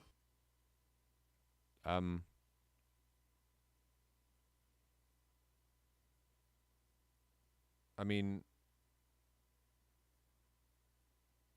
Okay, here's the problem. Wizards have the sole right to decide what content is hateful, and you waive any right to contest them via legal action if they make a decision. I'm sad I didn't catch that. Unfortunately, this cannot stay in the agreement as it is. Firstly, it's vague. What is illegal in one country might be legal in another. True. This is hectic. And very important. And I feel bad that I didn't catch that. This is why we read contracts, ladies, gentlemen, and others. It is very important to make sure that you have read things before you sign them in their entirety and that you understand them. And this is a lesson, not just for you, but also a reminder for me. Because this is 100% on me, that people can hide things in their contracts. They hide things like this in plain sight because you'll skip over them like I did about this anti-discrimination thing. That is a problem. If a company can decide what is hateful or what is not hateful with no fear, with no like restitution or no remedy for you to challenge it at all, that is a problem. That's an issue. Okay, so we've done 3 things now that need to come out of this. Here we go. Being in a same-sex relationship is sadly illegal in many countries. Certain drugs, like marijuana, are illegal in the UK, but they are legal in other countries. So if I wanted to create an NPC in a Kickstarter who was a bisexual, ass-kicking, pot-smoking dwarf, that could get my license revoked. Now, Wizards of the Coast might not find that offensive right now, but leadership can change. Can my NPCs say the word fuck? Is that obscene? What if I had an OnlyFans account? Is that obscene personal behavior? I don't think so, but that might be enough. It's weird that you as a person, like they're affecting your personal rights. And that's why I think that's the most concerning of why I skipped over that. I'd like to apologize for that. For Wizards to terminate my license. But even worse, because creators can't contest anything that WotC decide, if Wizards decide to take down a creator because they don't like them or the things that they're saying, that creator can't fight back. Can you think of any creators who might have annoyed Wizards recently? It is going to be almost impossible for creators to stand up against Wizards publicly if they know that Wizards can end their license and cut their financial lifeline. Also, it forces everyone to adhere to WotC's own moral compass, something which could change over time. And this is the problem. This hateful conduct part of the agreement, as it stands, relies on us to trust Wizards, not to abuse it. Wow. Because Wizards has done such a great job with brand trust and company loyalty and like consumer loyalty and stuff. Wizards just a bang up job all around. Great job, Wizards. Awesome. We really trust you on that. We trust you to determine what is morally good and okay after you released the 1.1 and then claimed it was a draft when everyone hated you for it. And given how they've handled this situation so far, I cannot trust Wizards. As one person put it, attempted murder is still a crime. And just because Wizards got caught trying to force through the original OGL to screw over the community doesn't mean we can just trust them now that they're walking it back. That original OGL was a mix of coercion and NDAs that would have gutted this community and taken a load of their money. It just isn't something that after Wizards have tried it, I can just forget about. The people who made that OGL, they still work at Wizards. The executives are still there. Their plans haven't changed. I no longer trust Wizards, so for me to even consider signing anything, there has to be no room in this contract for Wizards to abuse it. Then we get to the huge changes in the VTT section of this OGL. They don't prevent other VTTs from existing, but they do prevent them from doing anything that will compete with what Wizards VTT aims to offer. Wizards' own virtual tabletop is coming in the Unreal Engine. Of course it is. And this is why they have specific regulations for VTT stuff. It looks a lot like a video game. It's going to have spell animations, monster animations, that type of thing. So anything like that coming from other VTTs, that is instantly banned under this license. It's so weird that they said this is about recreating things that happen at your dining room table. So remember that it's more like a video game and therefore not D&D. If you do like stuff like animations. And meanwhile, they're developing their own VTT that is doing video game stuff and animation stuff. And contrary to what they think is the spirit of Dungeons and Dragons. It's so, you need to look at it for more than 5 seconds to realize how wide open and bald-faced this corporate fuckery is. It's so weird. And it's so obvious. Wow. To me, this looks like Wizards are trying to cut off any competition to their upcoming virtual tabletop. Yep. It is a huge part of their plan to monetize the under-monetized D&D brand. And I think... Wow, under-monetized. What does under-monetized mean, people? It means the profits have not been mined enough. We need to extract more. You know how we made $1.3 billion last year as Wizards of the Coast? No, we need more. It is never enough. Guys, gaining money in any kind of big way is a disease, all right? It's a disease. I think we can all imagine what type of monetization they're talking about in a digital format like that. Wizards say they're coming after anything that replaces your imagination, and they give the example of a spell visual effect. But that's kind of vague. What about walking animations? What about sound effects? What about costume changes? What about music? Yeah. Look, I kind of sort of skimmed over the VTT section because I was more interested in like the big threes, like no royalties and stuff like that. But this is also kind of important. Also, hold on, just a second.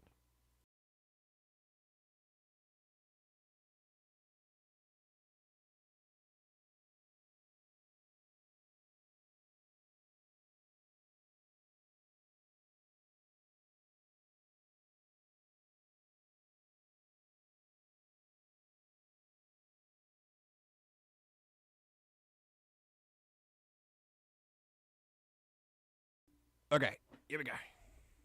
I personally think this is too limiting. If this license goes through, it will lock down all the other VTTs, while Wizards' own one gets to grow and expand with new technologies. Competition is always better for the consumer, and I would like to see Wizards show some confidence in their new upcoming system. Yeah, I thought capitalism inspired competition, so why are they trying to shut it down? Huh? So weird. Don't you have enough confidence in your own, like, endeavors? Can I have all of it? Oh. That's so strange. If this VTT is really going to be amazing and for the good of the community, then Wizards shouldn't need to strangle out the competition before launching it. If it's good, you'll make a ton of money without needing to monopolize everything. Again, just personally, but this makes me feel like they're not sure anyone will like their new VTT, so they want to make sure they're the only one in the space. But also, we got to make an important point.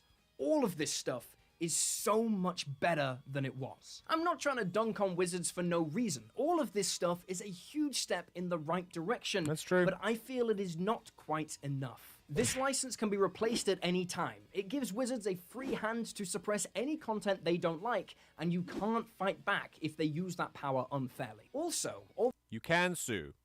Be real. Be specific. You can. You can sue them just for breach of contract.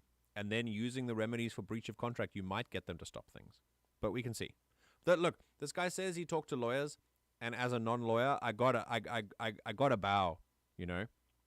So that's fine. I'll believe the lawyers. But still. although Wizards are implying that there will be no royalty payments and there's nothing in here about royalties, that doesn't mean the future is guaranteed royalty-free. There are two things. It kind of is, because they said that the only sections of the license that can be changed are sections 5 and 9. And the content of sections can't change in a contract. So, to keep legal certainty as a principle alive. So technically, if royalties are not contained in the license, then that's fine. I think just adding the words royalty-free would be good.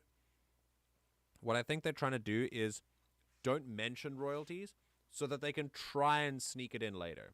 Like, that's what I would do if I were a money-hungry capitalist organization.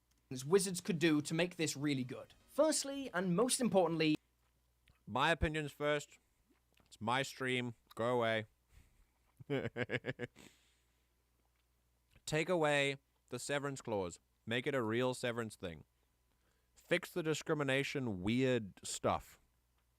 Make the VTT stuff go away and add royalty free in the dialogue somewhere. Then we're fine. it needs to be fully irrevocable. It needs to be guaranteed royalty-free, that one too. And creators need to have the tools and power to fight back if Wizards shut them down without proper cause. Honestly, if Wizards are shutting down someone for their content, they should be confident enough when they do that they can handle a lawsuit. If they're not certain that they're in the legal right, they shouldn't be shutting anyone down at all. Secondly, the restrictions on VTTs are vague and overly restrictive. This feels more like an attack on your competition than a genuine attempt to protect the community. Give people a choice of VTT, and if yours is as great as you promise, then people will use it, and you'll make a ton of money. Wizards are putting out a survey for all of this, and according to the designers themselves, they 100% do read written feedback provided in these surveys. I was told by 2 Wizards of the Coast employees otherwise, but when I reached out for clarification, what it really came down to was that these employees felt that most of the written feedback was ignored. I'm just showing that full discussion I had with them on screen now to get to the bottom of the feedback thing. Feel free to pause and read it. Right. So, this is why. This is why you have to be careful about your sources.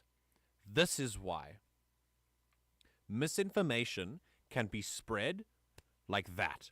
In the midst of a crisis of this magnitude in the tabletop community, it is that much more important to verify your sources, especially ones that make claims like the company doesn't read any community feedback.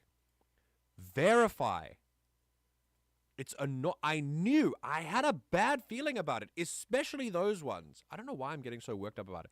Because I'm a Star Wars fan, and I've got Star Wars fans who do this shit all the time. That's why.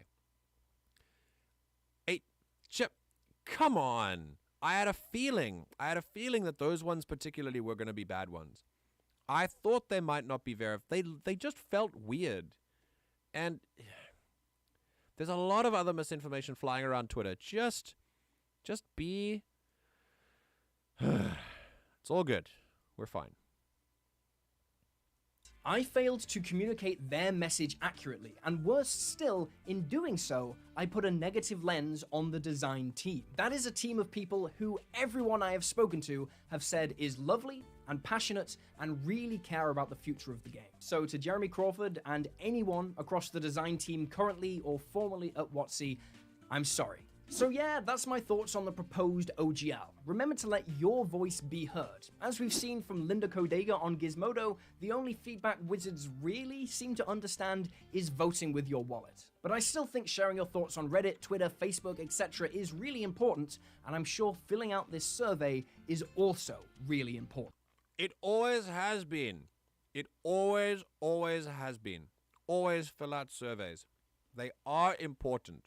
We've said this, people have said this for years. Just don't let filling out the survey stop you from making your voice heard elsewhere as well. No, of course not. But here's the thing. This guy, as hard work as he's doing, I really commend him for all the work he's done. He helped me look at stuff that I'd skimmed over in the OGL. So, like, kudos to that. But even this guy, with all his research, got duped by 2 sour employees at Wizards who are like, well, you know, I guess because they're people too. They're not like the knowers of all, you know? They're just they just work in their department. Maybe they don't know everything that's going on. So they have their own biases as well. It's so important to verify sources. God, this is a lesson. This is a lesson. Honestly, I'm just so looking forward to going back to regular content again when this is all finished. To get to that point, I'm just going to share everything that I've been shown and told by Wizards of the Coast employees about the future of D&D and the internal workings of WotC this weekend. After that, I'll keep you updated on the OGL, but we'll hopefully just get back to being a regular, light-hearted meme channel. I like laughing about D&D much more than I like fighting for it. Hopefully the fight is nearly over. Anyway, see ya. Cool. I appreciate the work that this guy did. So, that's awesome. Wow. All right, people. It's been about 2 hours. Now, I know that I've talked about the OGL for like a long time. And there's not a lot of other tabletop stuff, but there's been a big update. This is very important for the future of D&D. So, you know, we do this stuff. That's just what it's for. All right. Without further ado, the next time we do tabletop, we will go back to normal. We'll just do normal advice, normal columns, normal homebrew stuff, and maybe we'll go through other systems and just see how those fly. Maybe we'll like create a character. I have ideas. Just like I want to know what the community wants to see. I want to know what viewers want to see. So if you come in here and you're watching and you want to see something particularly in tabletop, I want you to drive this conversation with me as well. It's about you as much as it's about me. I'm just a medium through which you can have your desires met. Not like that. I'm watching you. Don't go away. We'll be right back with more Outer Worlds. This is Housefire by Def Kev and Kalu. Don't go anywhere. This is the Everything GM broadcast.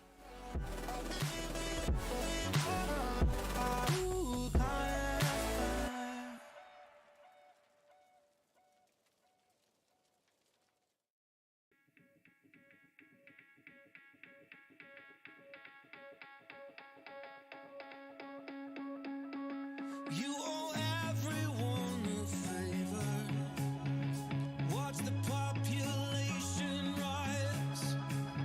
And if you want them to like you more, that only costs you who you are.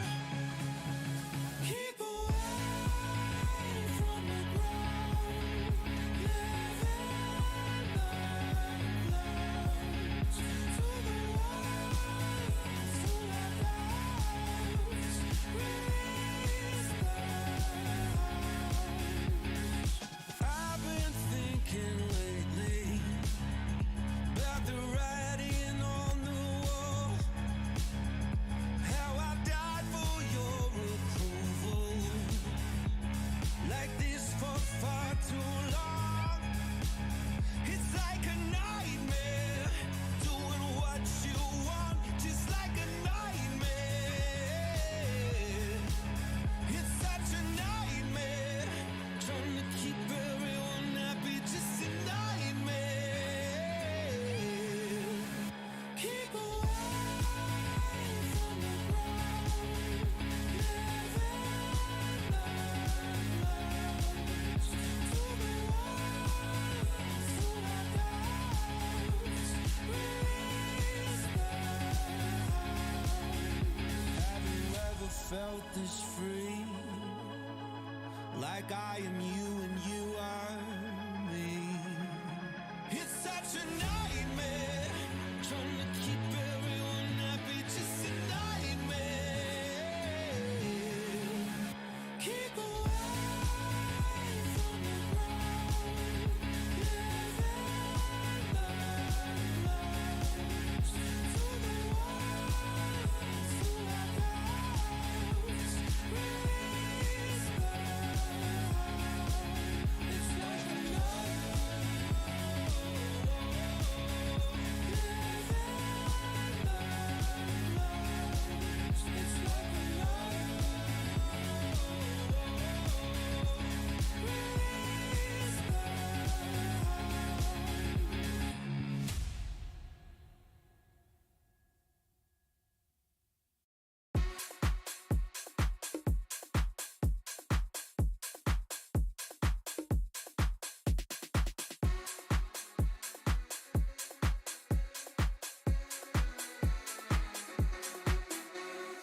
It is DL17 by APRD.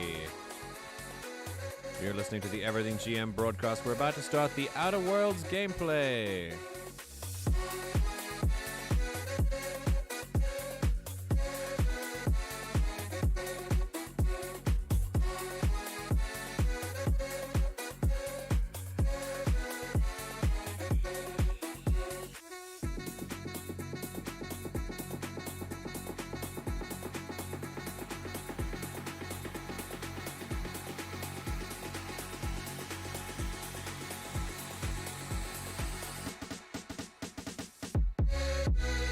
Go. Oh, amazing! Really, really, what a banger! Welcome back.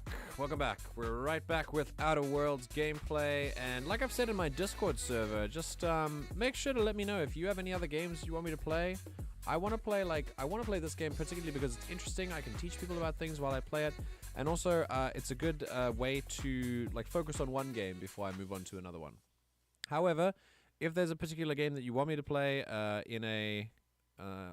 one of the video game school days, then let me know and I'll play it. I do want the community to have as much of an input as possible. So, really, it's completely there's feedback you can give. There's really anything you want to say. You should feel comfortable saying it. All right, here we go. Where last we left off, we're supposed to take down one of these things. There's like a manticore infestation or something. And those are where the bugs are. I'm gonna just immediately... Oh, it can see me from all the way over there?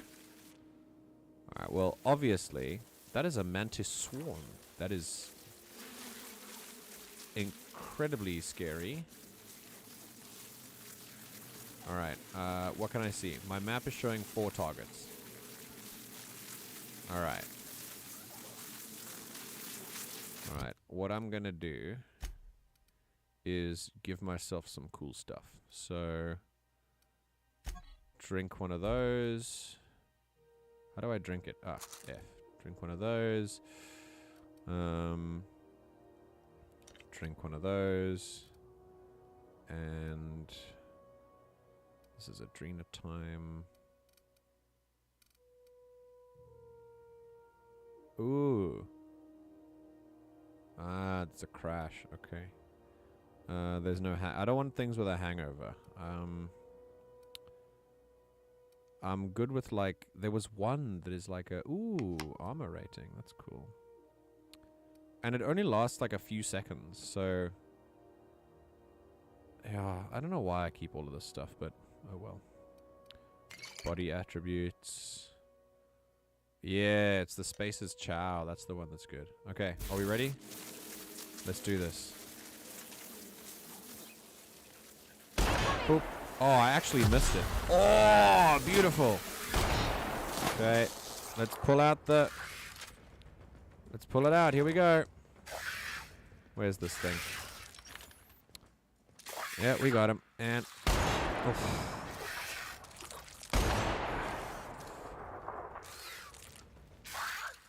Come on. Gosh. I'm really not good. Wow. I need to I'm hard scoping. There we go. That's what I'm talking about. Sure. I haven't had a good chance to fight, so we should consider that when we think about hurling abuse at me for sucking. All right. Let's have a look. Ooh, I leveled up. That's excellent. Let's do that. All right, so we can do all the normal stuff. Ooh, that's on 50 now. That's amazing. Okay. 1, 2, 3, and ranged, which is fine. Ooh, handguns now. Handgun critical damage. Very cool. And we're gonna do the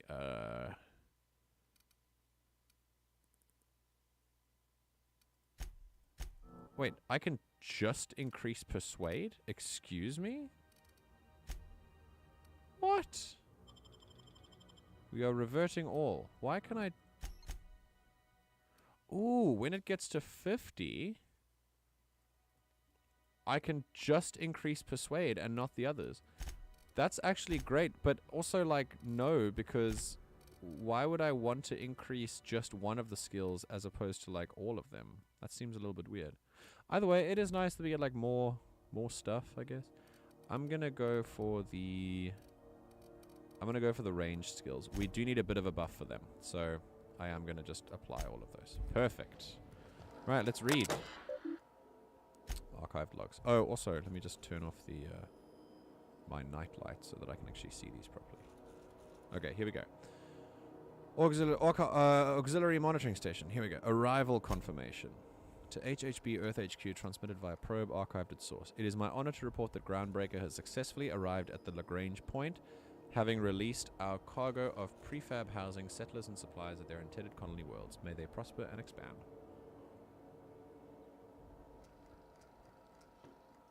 Now that stages 1 and 2 of the mission have been carried out, my family will take ownership of the Groundbreaker as specified in our contract.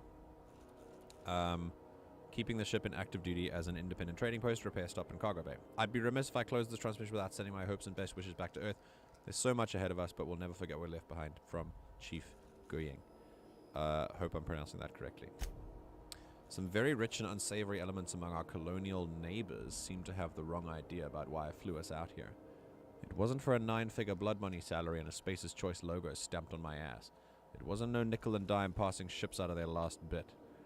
Groundbreaker has no role in success or failure of Halcyon's corporate entities, period. I negotiated that understanding and clearly outlined it in writing before I ever set foot on this ship.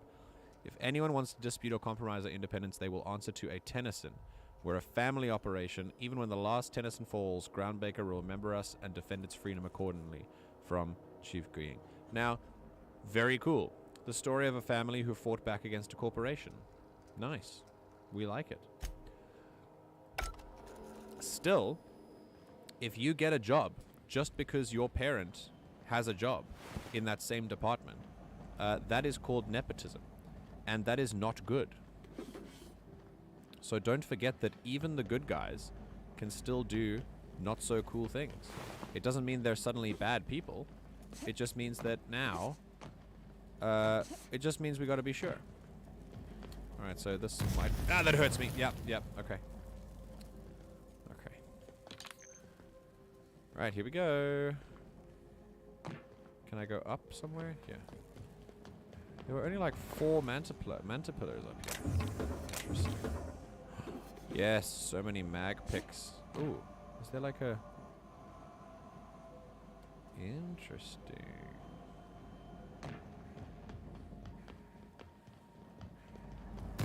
Ow!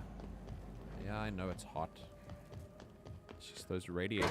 Strong help with the security mechanicals booted up and killed a bunch of mantis. Bad Wait. news.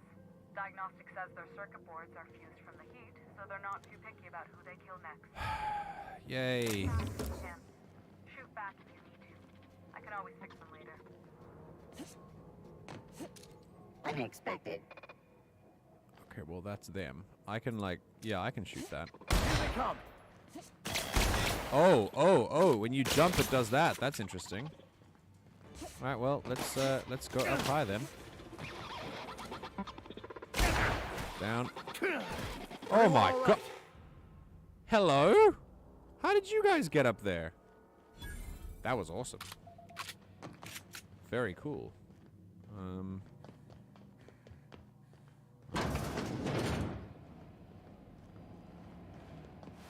I enjoyed watching that. That was great. Good job, guys. Where are these mechanicals then? There we go. You turn them into dust with the flamethrower. Good god. Okay.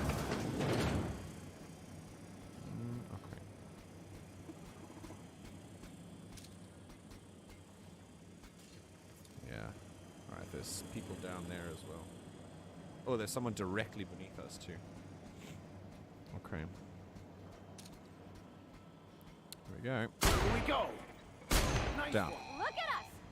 Hold on a sec.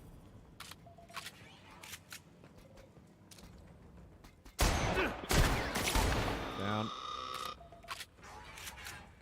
Alright, they're all the way down there. So far, so good. Hey, so where are my guys? Are they just fighting things right now? No, they're still down. Okay.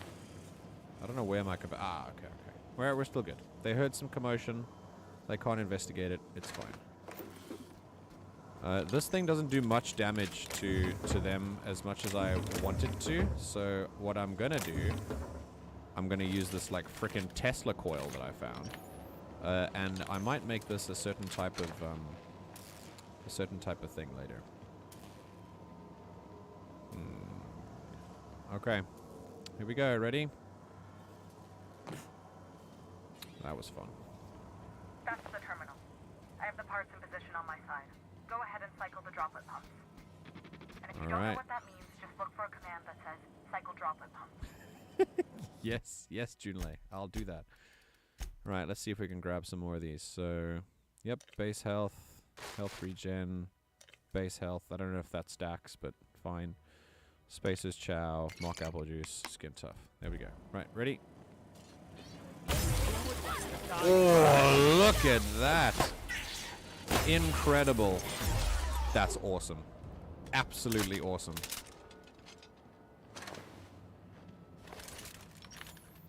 That's fantastic. God, that thing packs a punch. Holy crap. Okay, I wonder if I can actually jump across to these things. Yeah. Nah. I feel like I can. I just mistimed that. Yeah. Nope. Not happening. Maybe up here if I like. Oh, that's so sad. I can jump down there from above. Alright, we'll do that on the way out. Oh, never mind. That's probably going to be the way out. Anything else that can be done here? Okay, we'll get to that. I am a completionist.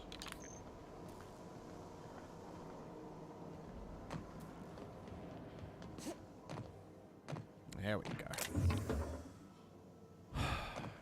Of course there's nothing in it.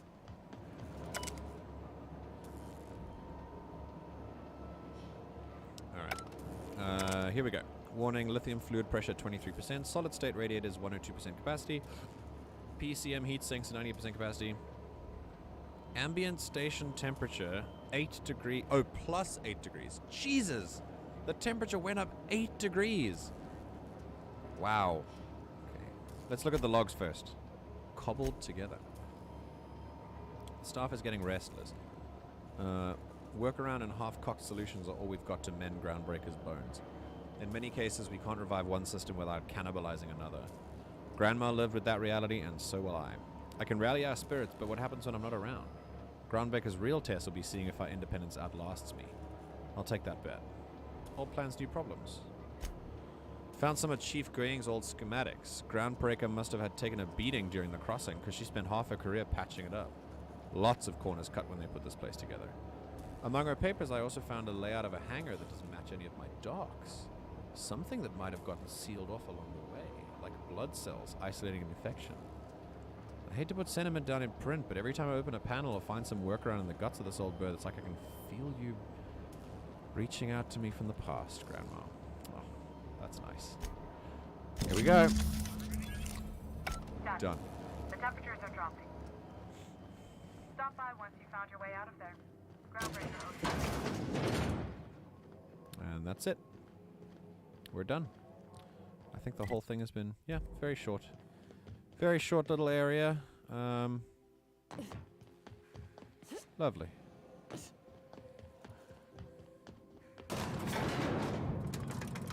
Oh. Groundbreaker's safe from melting to bits.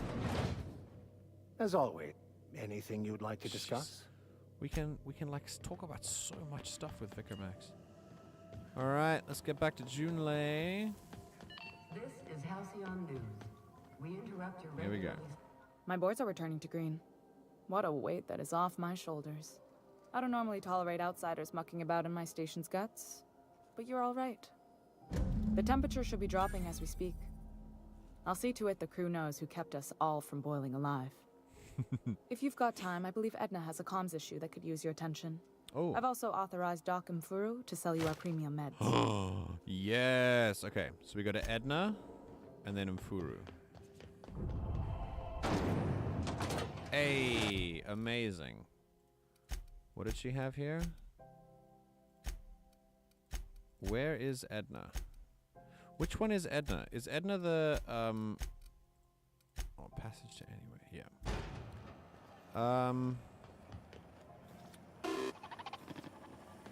yeah. Which one is Edna the, like, the, wait a minute.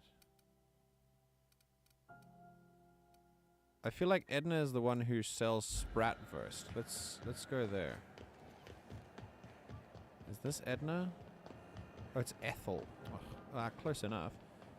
That's not Edna. That's Lilia. Is Edna... Well, here's... Oh, who's that? We'll talk later. Oh, Got a just bit of a Jesse. sore throat. Okay. Well, here's Dr. Hello. Junlei called up from engineering. Said I should let you buy medical supplies from our stores.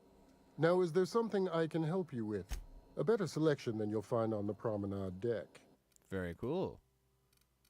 Okay, I mean, I'm going to start selling stuff, but how much is it going to cost me to repair? Okay. All right, here we go. I would like to sell off these things. These plasma rifles are very cool, but they warm up too much. They're good for, like, single-shot weapons, but my sniper is, like, the rate of fire on my sniper is just amazing, so I'm going to keep that one. Yeah, sick. All right, then we've got welder's goggles. Oh my god. Engineering plus 15. What is my helmet? My helmet gives me too much because it's like it's the best one in the game. These give tech skills. Poverty. I should call her Pavati now, shouldn't I? This gives her lockpicking. This is incredible. So cool. All right, and this gives her tech skills, but that also gives her tech skills. So, all good. What's the... Hi there.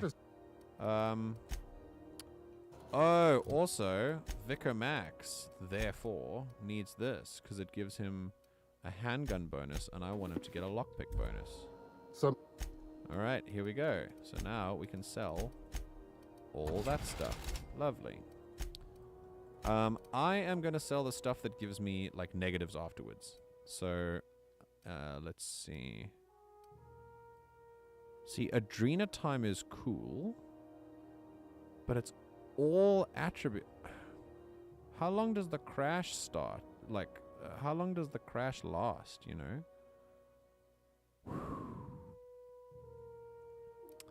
Like, I don't know if I want to... I kind of want to clear it up a little bit, you know? I don't know. I don't think I'm ever going to use them. So... yeah. It's got a cool... This one's got a cool boost. But I really just don't want to deal with the crash, you know? And I'm not really about that whole, like... I'm not gonna... You know what? Screw it. Let's do it. We can always collect later. I don't want anything that gives me negatives at the end.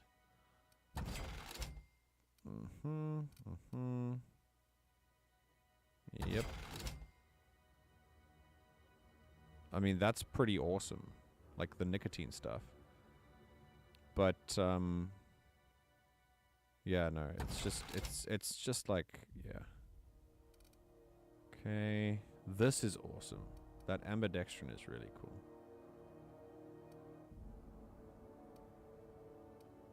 Yep. All that stuff is fine. There's no crash here. Yeah, see, that's fine. Look at this. You can just have this, and it has none of the drawbacks to it. So just sell all this stuff anyway. Oof. That's awesome. Okay, and we're down here. Okay.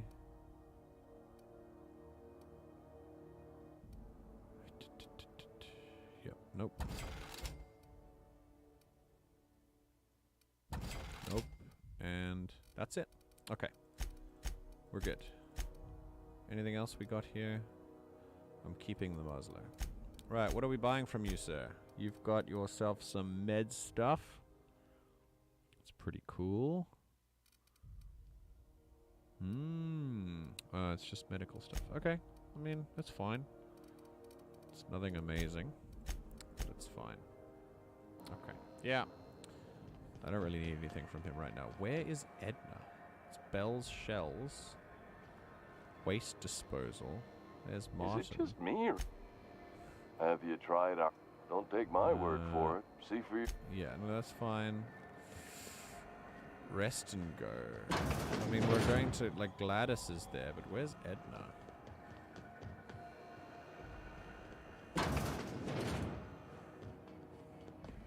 Hey there. What are you doing? That's Vera. I forgot which one Edna was. Is this Edna? No, that's Belle. Because that's Belle's Shells.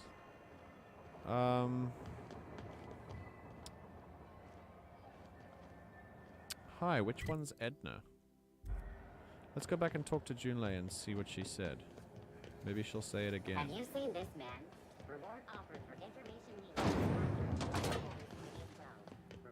needed. Hi. What can I do for you, Captain? Ugh, she didn't tell me. Okay, we're gonna have to... Oh! You aiming to send a message? Lovely. If so, we best do it now while we still got time. Right frickin' here. Why we run out of time? You headed somewhere? Me? No. But our relaying capabilities? That's on the final countdown. We're going offline in 3, 2, 1.5... No. Wait, I've lost track of my weeks. Maybe it was 36 or... sometime dire soon. Why are you about to lose comm capabilities? Our primary relay station's soon to be occluded by a gas giant. Happens every 40 years or thereabouts. The event's forecasted to last for months, during which we'll lose signal to the station. And that's our problem, how? We've got backup auxiliary relays, but the one currently in orbital range went offline some months ago. We can't spare people for routine maintenance. How are you cut off by losing one relay station? Well, we wouldn't be utterly and completely blacked out, but we'd lose the majority of our comm traffic for sure. Ships and colonies on Terra 2 need a clear line from their communications towers to the Groundbreaker for the transmissions to make it through. If it's not clear, they transmit to the closest relay station, which stores the message, then passes it along when our orbits align. Okay, what about the other ones? The others won't be in orbital range during the occlusion event. Isn't it some law of the universe? The relay I gotta rely on is, of course, the one on the fritz. Yeah. Can't ships relay messages to each other? That they can, and they do. But only between ships owned by the same corporation. No corp will authorize sending messages through a ship owned by a rival. And no corp will relay messages for the Wildcat freighters, not without charging them more than they'll make in a single haul anyway. That's why we're the message hub. The Groundbreaker's neither corporate-owned nor board-controlled. Our comms are neutral. And so what happens, everyone, when corporations, like... I mean, this is just so obvious. I don't know if I don't know if I need to, like, really illustrate this any more than she has. But if a corporation will not let you do the most basic thing regarded for your, like, survival or, like, well-being without charging you through the roof for it. And they would rather you be stuck drifting in space than contact a rival ship. And, yeah, it's just... Is this the kind of competition that makes you feel like you're in the right system? Like, does this make you feel like you're under the right economy? When I present people with evidence of things that happen in the real life, in real life, not just in this game, but like things that happen on a real life level, which is pretty much the same thing as the things happening in this game, just not in a sci-fi sense. Like, do you still think that that's a good thing? Is this a place you want to be in? Anyway, can't the board handle it? Sure. I mean, they got their own relays and all, but they'll only send along messages the corporations pay for. Mm-hmm. And then they charge folks to send messages back, often more than they can afford. Mm-hmm. And none of that money goes to the Groundbreaker. Just tightens the board's grip on our throat. That's their right as the service provider But it shouldn't be, though. Jesus. Yeah, fuck the board. Don't you charge people for messages too? Not nearly as much, and that money goes to keeping the station operational. Helps keep us independent. If we lose the message fees, the entire ship will feel the pinch. Before long, the only place for people to trade words and goods will be on Terra 2, right under the board's control. That'd spell the end of Groundbreaker. All right. So, there's another thing I have to do, and that is the capitalism is when no iPhone argument that you hear a lot. It's the giga brain take that you hate capitalism, yet you participate in it. Curious. I am very smart. And this is a very smart thing to say, he said incredibly sarcastically, because it's not a smart thing to say at all. You cannot criticize someone for participating in a system that has oppressively made itself the norm and continues to brainwash people into thinking of it as the norm for the last, 5 generations or so, and getting worse every year. The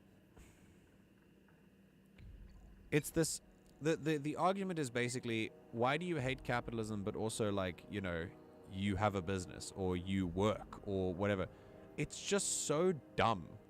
Like, why do you need... Why...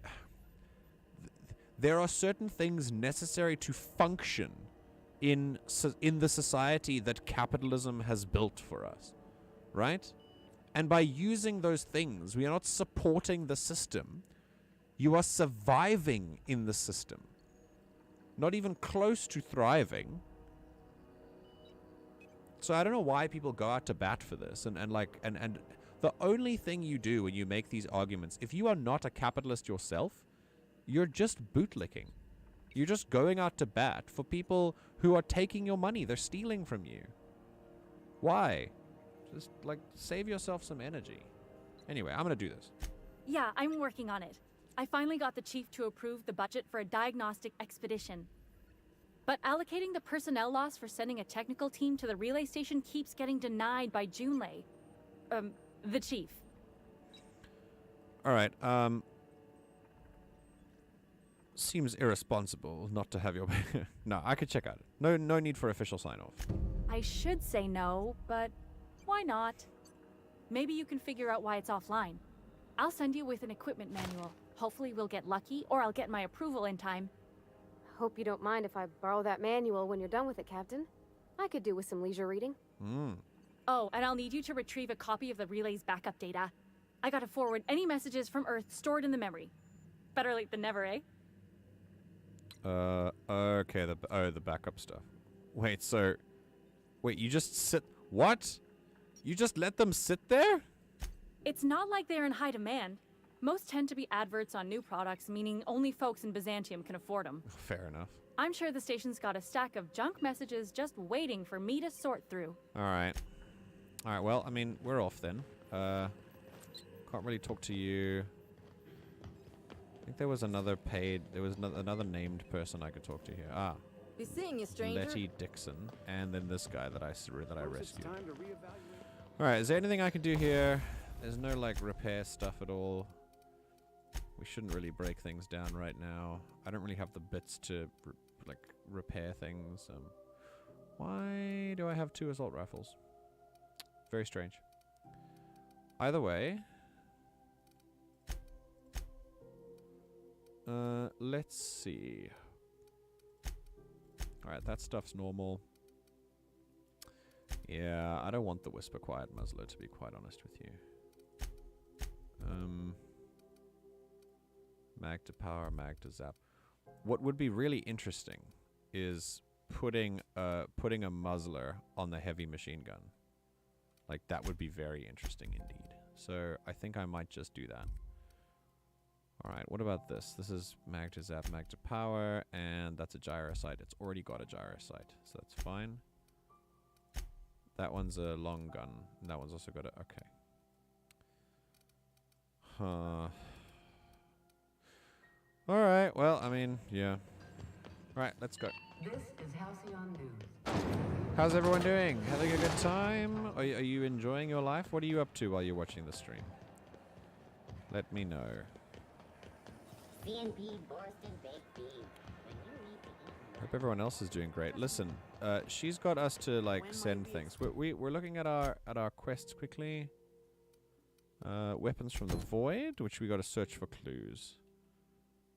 We've got to do something on the ship at least. So let's go to the ship. Let's go back to the ship and go do stuff. Right, this should be fine.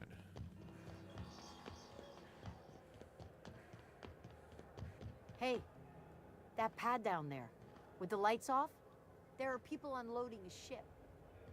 Probably another sublight contract haul. Could be drugs, could be bootleg Aetherwave cartridges. And they're just transferring cargo out where everyone can see? Legal or not, somehow the company always has its paperwork in order. Interesting.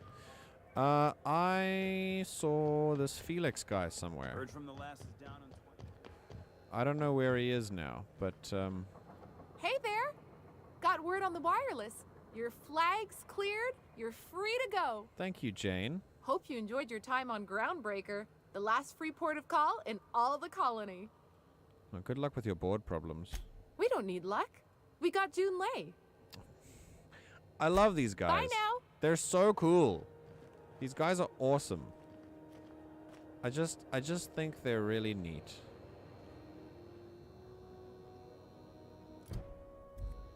Okay, I mean, is there anything else in here that's cool?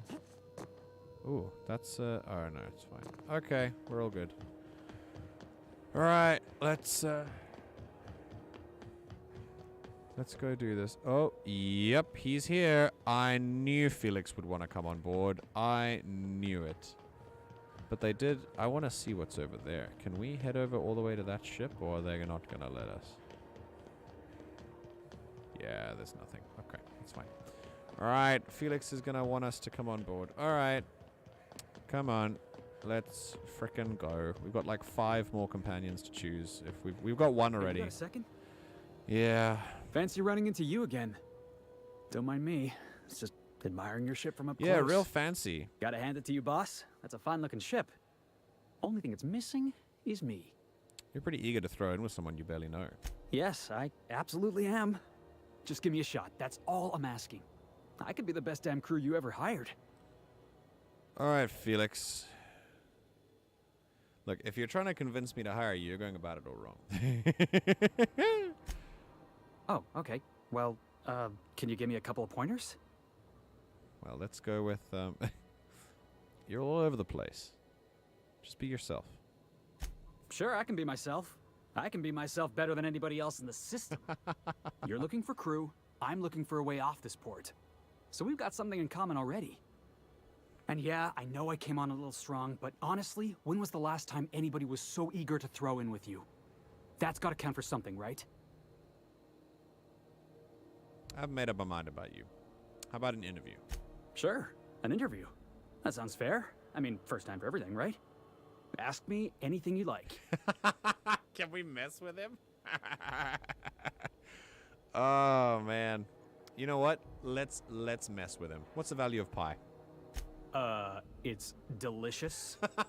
Mock apple pie and a tripicale crust. Maybe with a little cream on top. Classic. Incredible. Are you good in a fight? Are you kidding? I love a good fight. One time, I took an autoloader's head clean off its servos with one swing of a tossball stick. Amazing. You can count on me in a scrap, boss. That's a promise. What's your biggest flaw? Foreman told me my biggest problem was that I didn't take orders. I told him my problem is not with authority, it's with jackasses. So yeah, I guess my biggest flaw is that I don't suffer idiots. Hope that's not a deal breaker. Honestly, fine by me. You're hired. Wow. You don't know how long I've been waiting to hear that. Thanks, boss. You're not gonna regret this. I'll see you in the ship, Felix. I'll just gather my personals and meet you on board. This is gonna be great. You got a crew now, Felix. Oh, so cool. I love it. We're collecting so many people. This is so cool. Ugh. What a great game this is, honestly. I really enjoyed it so far. Alright, here we go. Please, would you kindly inform the crew that long chats with Ada are not required every time the captain leaves the ship? That's great. Oh. Some more stuff. Lovely. Alright, Parvati's here. There's a workbench here. Hi, Parvati. Let's have a chat. Hey, Again, Captain. should probably call you Pavashi. Hey, Captain. Can I get your temperature on something real quick? Sure. So, Junlei and I have been talking some. Through messages. I got him here on my data pad, and well... There we go. She sent me a poem. One she wrote her own self, I'm pretty sure. I don't know if I should read into it. Because poems are all symbolic and such, right? It's not so good. But real sweet. That's so cute. She wrote her a poem. Okay, now when I talked about this before, I said that when you're used to a certain lifestyle, when that is like bad for you, or a lifestyle that leaves you feeling bad about yourself, or a lifestyle that leaves you feeling lonely, when you meet the first person who doesn't make you feel like that, you are going to latch onto them. You are going to seek that quality because you missed it in the points where you should have developed it. And so your brain sees an opportunity to learn from that person, and it translates it into a mega big crush a lot of the time. Learn to tell the difference. Here, interestingly, it seems like it's mutual, which is great. The problem with like latching on to those people that represent qualities that you don't have, that your brain wishes you had, is that it opens you up to being taken advantage of. So just be careful before you sort of throw in with people, just based on nothing except like a shared interest, or like the first person who's nice to you if you're with a lot of people who are not nice to you. Just it may not mean more. This means a little more. People don't write poems for each other like when they've just met each other. Like this is a thing. Comes from the heart, you'd say. Oh, law. That's what's got me spooked. I don't rightly know.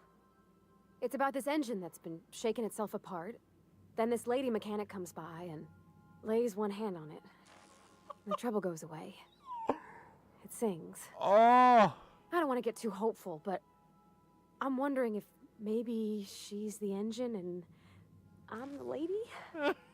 It's a real romantic poem. It made my chest hurt, kinda. Oh, that's so cool! Oh, that feeling's the best feeling ever, I have to say. Sounds like she likes you. I don't know where it's leading yet, or if I'm misinterpreting. I'm not much interested in physical stuff. Never have been. Leastways, not like other folks seem to be.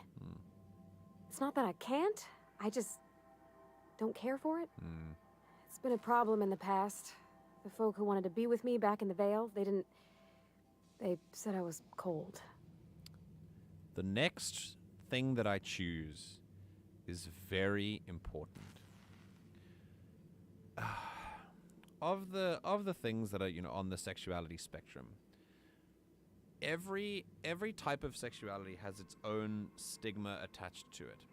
For the longest time, bisexuality was like a new craze, and bisexual people used to take a lot of flack, and still do, from just more traditionally homosexual people, or some sort of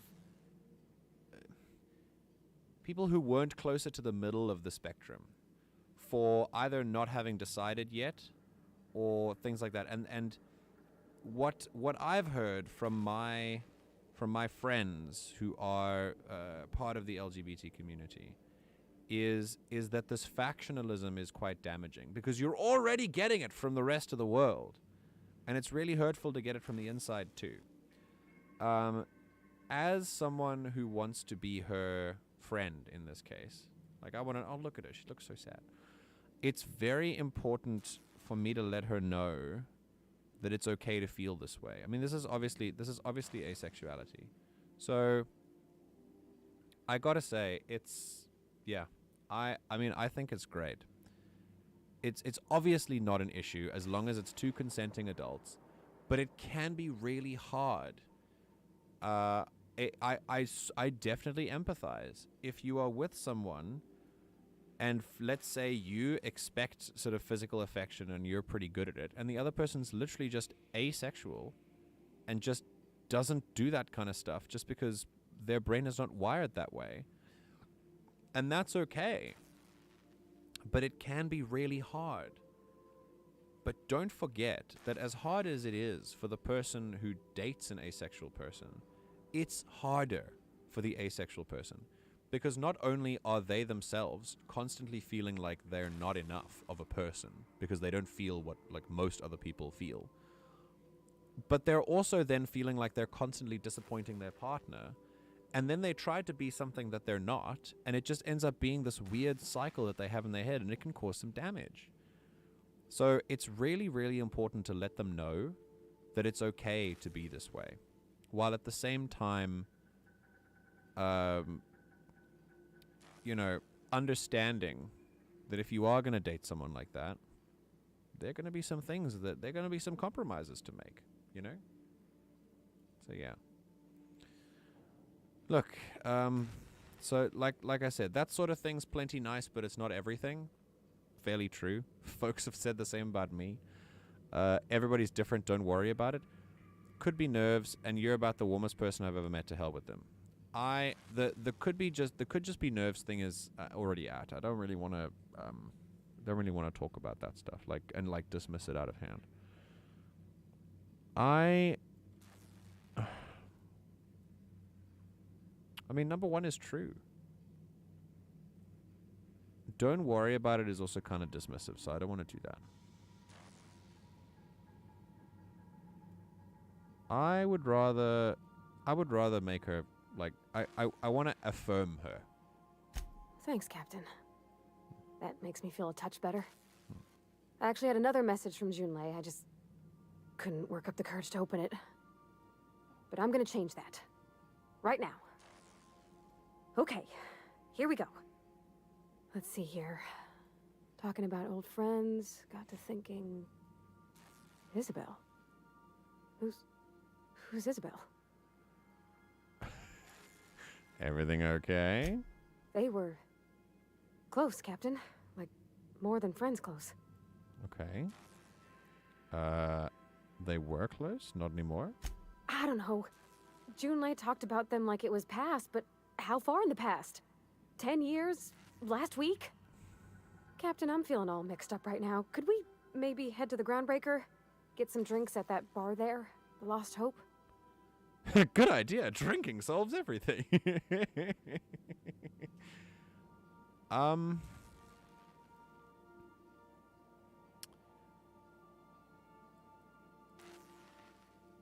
okay with that. I want to suggest that she talk about it. I'm going to suggest that she talk about it. But just remember that when it comes to the... I mean, jeez. So the person you have a crush on has an ex. Guess what? So does like 99% of the population. Doesn't matter if it was last week or 10 years ago. Context matters. The point is that the only way you're going to know what kind of ex it was and what kind of relationship they have now is if you talk about it. If you talk about it with them, you don't have the context they have. You only have your context. So wherever gaps in your knowledge are, wherever those gaps in your knowledge exist when it comes to the other person, you are going to fill those gaps with stuff that you know. And if you don't know stuff that you think, or that you fear, or that you're insecure about, and if you don't know the person very well, of course the stuff that's going to be in there is fake and false. I'm just going to ask her, like, wouldn't it be easy to talk about it? Maybe for you. I start thinking about all the things she could say and my guts start crawling up my throat. I'm full serious. Next time we're on the Groundbreaker, I aim to get a drink.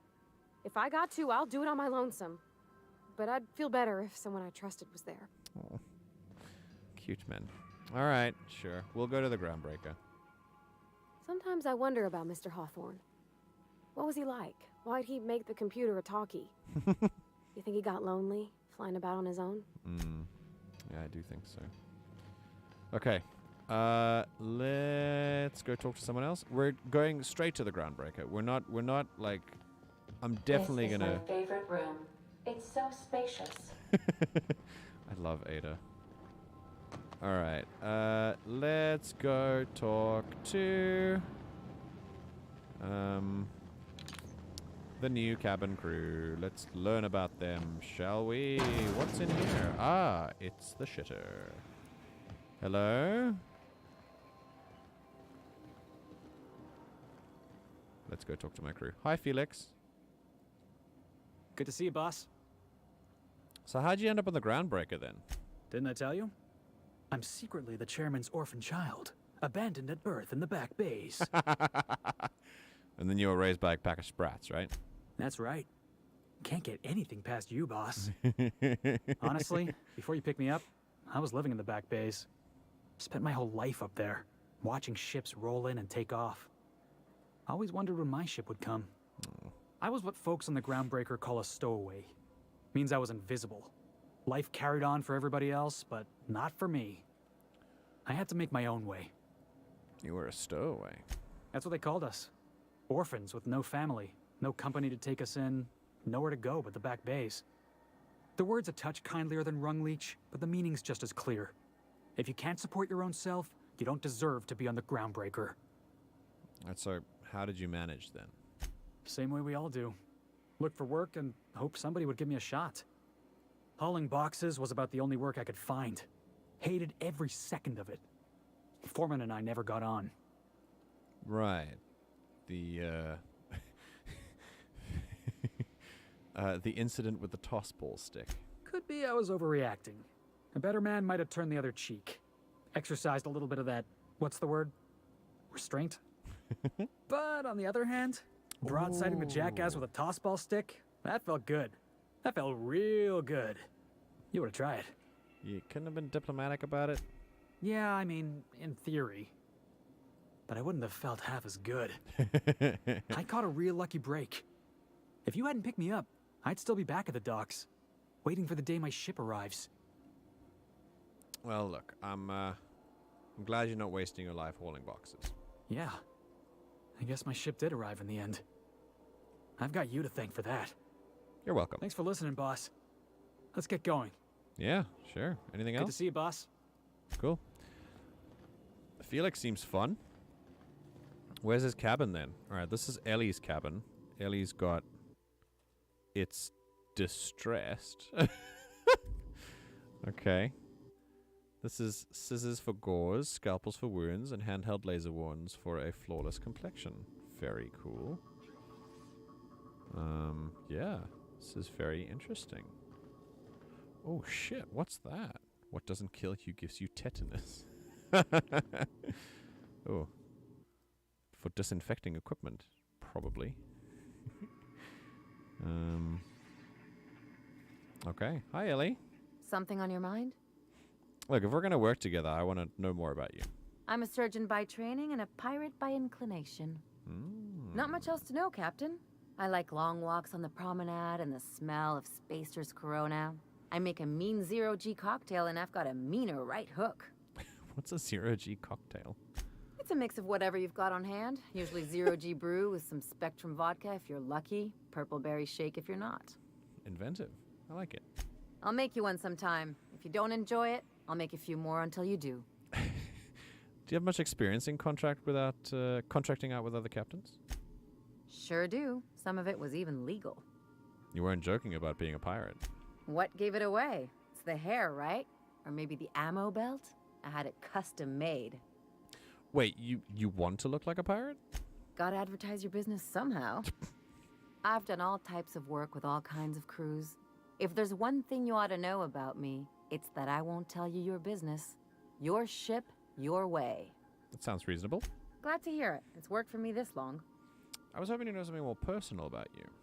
Well, my blood type is AB positive. I'm a Leo, and I despise Space Hospital. Never mind what anyone else tries to tell you. That about covers it. Alright, where are you from? How'd you get into this line of work? Aw, come on. That stuff's boring. You're deflecting. Look, the thing I've learned about living in close quarters is that you've got to give people room to breathe. That's fair. I'm all for making a few bits together and having fun doing it, but let's keep a little professional distance. All right. You know what? I overstepped. So here's something. There's something we can learn about this. When someone says, I don't want to talk about it, it's always good to maybe push like once, just to let them like, just to make sure they know that you care, and then back off. If they put a boundary in place, respect the boundary. Like I just didn't do, because I just wanted to see what she would say. But if I were actually talking to someone and I said, I would never be like, come on, you're deflecting.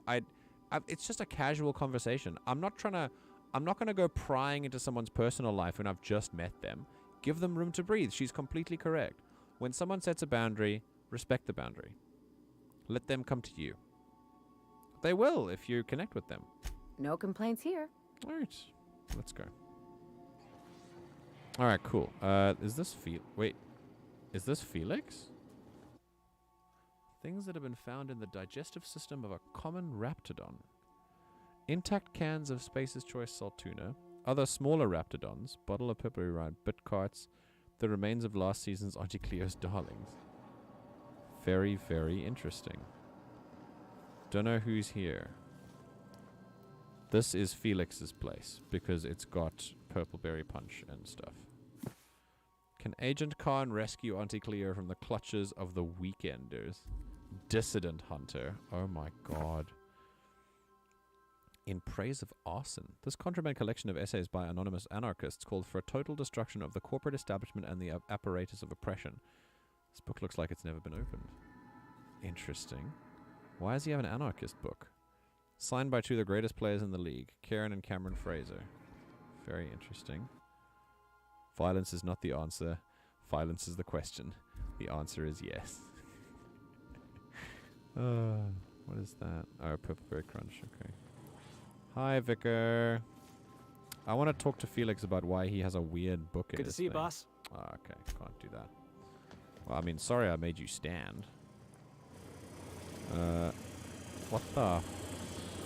Oh, cute! Gave Pavati some things. That's awesome. Yeah, I do not have Sam's acid steeper, so don't worry. I find myself Right, something hi. vexing you. Nothing too out of the ordinary. The simple version is this. The force which we call the Grand Architect created the universal equation that underlies and defines everything in the universe. Okay. Everything flows from the equation, or in layman's terms, the grand plan. Is the Grand Architect a consciousness? A natural force? Did it create the equation on purpose? The answers to these questions don't really matter. The equation, the plan, is all that matters. Contentment is found by accepting one's role in the plan. Convenient way to control the masses. It can be if abused, but that can be said about anything. How Bacon. Okay, I'm just gonna. I'm just most of the running through. Yeah. Okay, I'm just running through all the options so that we can like get through them together.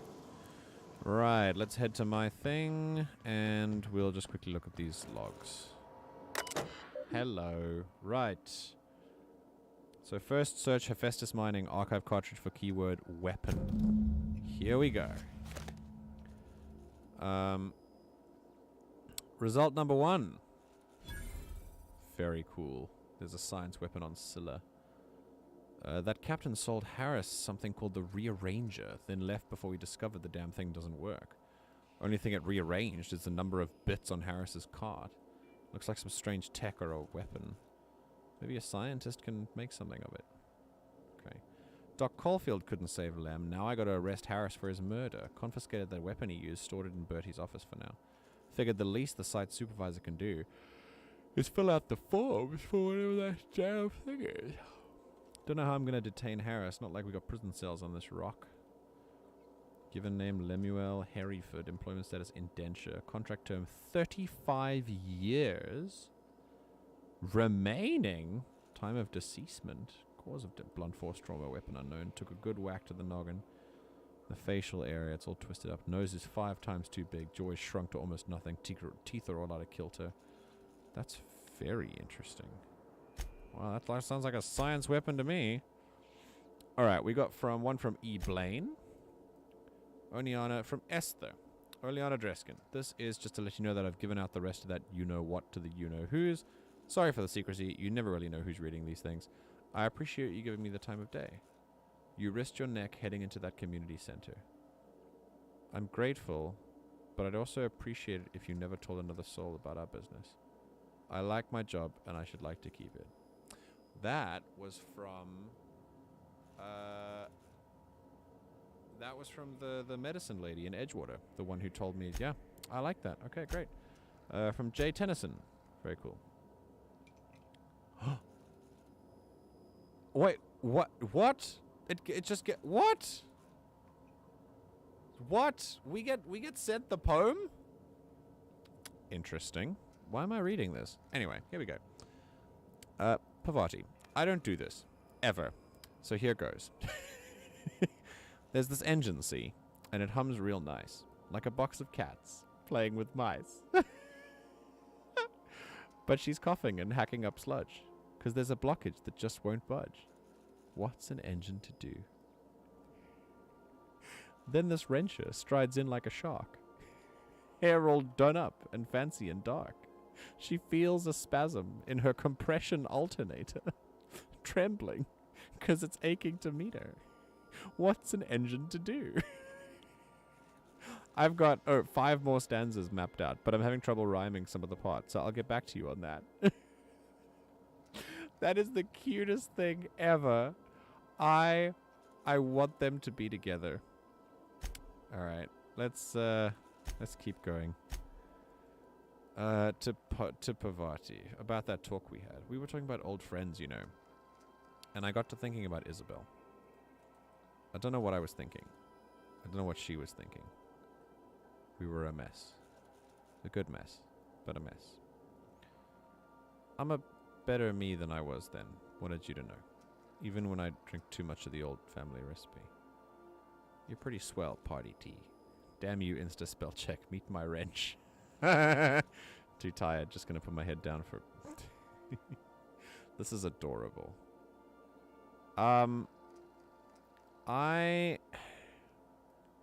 Yeah. I really like this. Honestly, it's just great. This is awesome. I'm gonna talk to Pavati quickly. Hi, are you still here?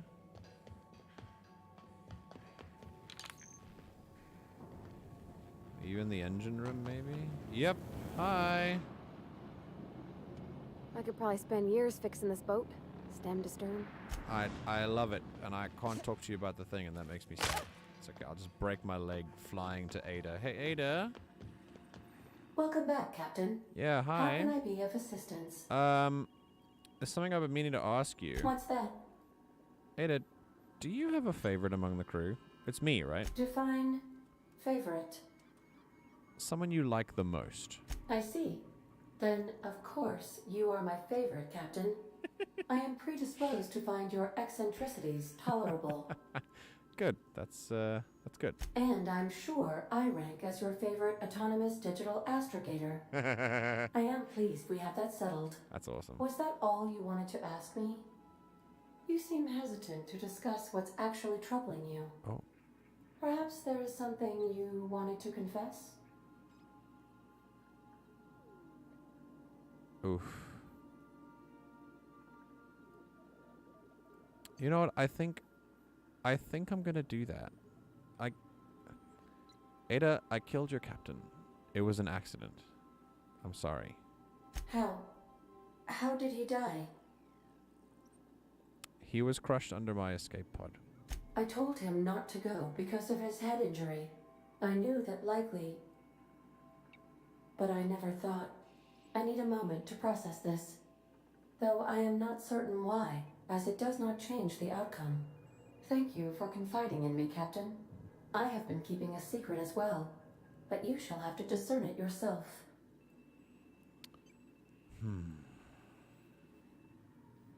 Are you sentient? What? No, absolutely not. I have no concept of self whatsoever. Discounting the architecture of a shell persona my captain asked me to construct, I identify entirely as a collection of electrical impulses with no fundamental consciousness. I never get bored and contemplate hijacking the ship. I swear. You are clandestinely plotting to take over the Halcyon system. How did you guess, Captain? The simulated files are not only stored in the recesses of my ALU, in the space between microsynapses, but I encrypted them in 7 SDRA languages. What?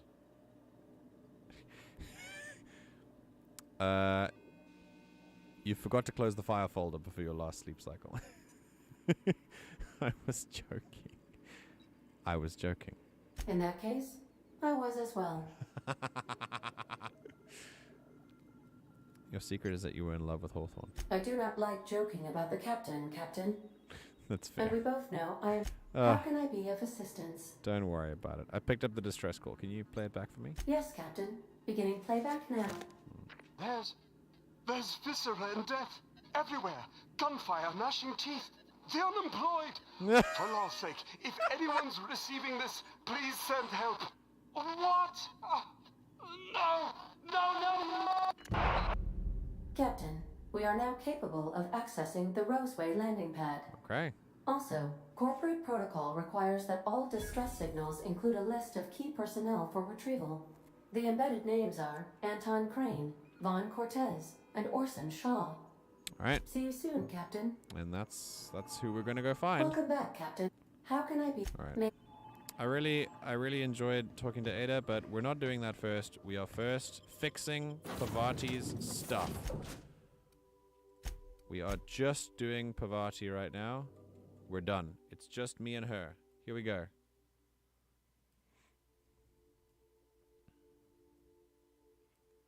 All right. Anyone in the chat? Feel free to say hi. Tell me how you're doing. I'm always down for a little convo. Hey, be careful with those crates, huh?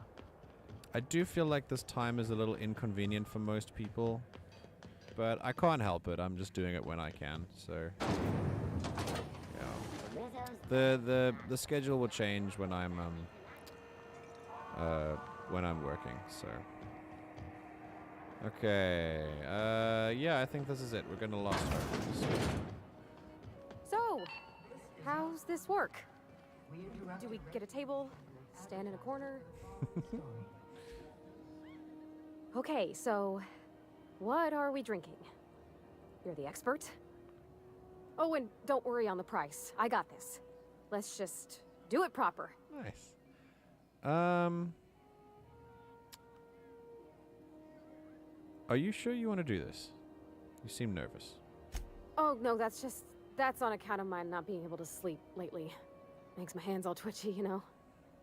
I've just been lying awake, thinking about what Junlei said, and feeling my heart shake.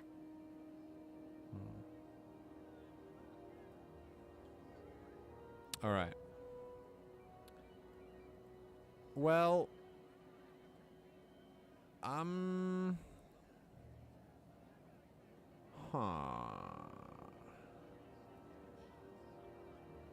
don't think she wants to get drunk. Let's not get drunk on whiskey. Good lord.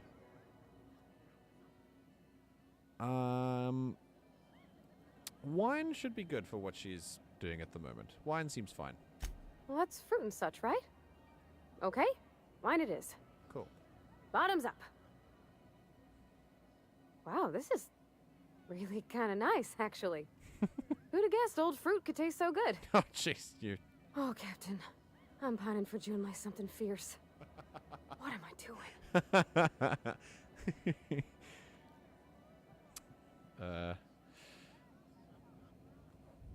Enjoying a drink with a friend?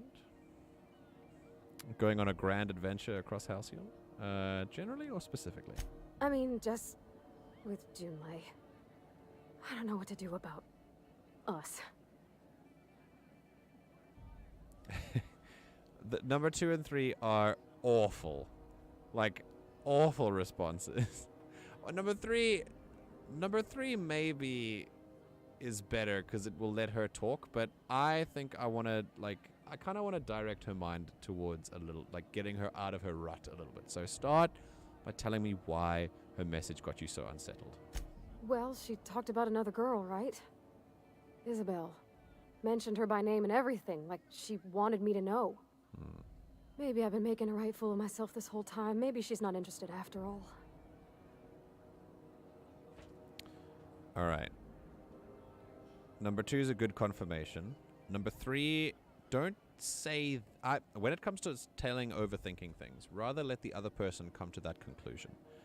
It's... When you talk to someone, when someone is opening up for you, it is the healthiest approach you can have, in my experience, is to let them come to conclusions. Don't give conclusions to them. Ask questions that you think might lead them on whatever path they need to go on. You're not above them, though. You're connecting with them as a person. You can share your experiences too, but if it's about them, just ask questions. Just, like, get more details. Get them to start putting it out in front of their head so they can visualize it. And then that might be a good way for them to come to their own conclusions rather than you putting conclusions. So first of all, what did she actually write in the message? It was real long and rambly. She was telling me a story about her dad, how a lady named Isabel did all sorts of things to try to win his favor. This Isabel lady never quite managed to get her dad's approval, but they carried on anyways. Made something good out of a bad situation. Then it all went down the tubes. Do you think Junlei still has feelings for her? What is this really about? I just got a lot of feelings, Captain, and they're all climbing up my throat. I need another drink. Right now. Before I lose my nerve.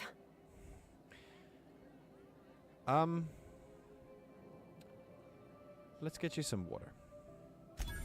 Come on, Captain. I'm here to drink. Okay, maybe you're right. I am a little woozy. Hydration, here I come. Oh, Captain, I want to talk to Junlei all the time.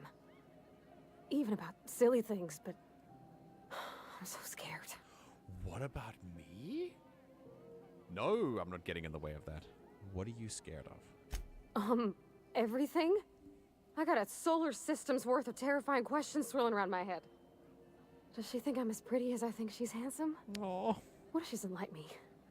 What if she does? What if she's still got feelings for that lady, Isabel? What if we get together and she gets bored of me? Fuck, fine, I'm just here for the booze.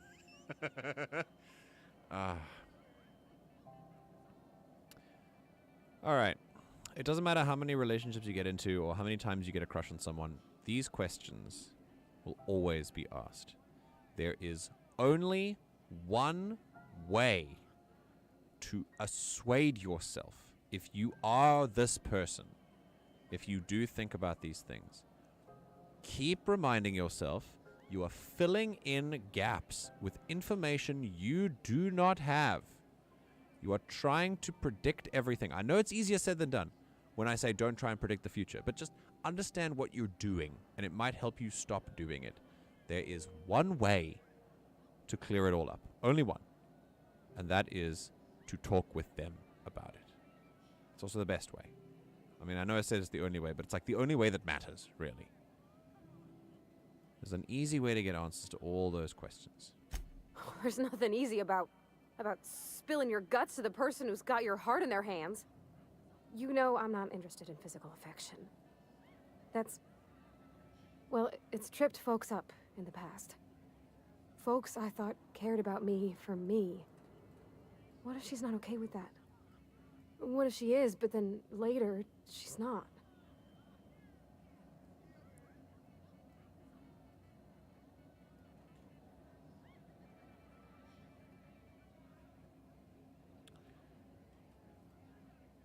Are you afraid of being rejected for who you are?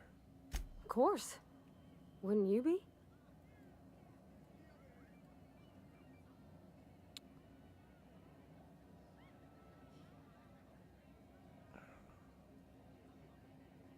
The second option puts a bit of a distance between us, and it'll kind of make her feel weird about like opening up to me in that sense.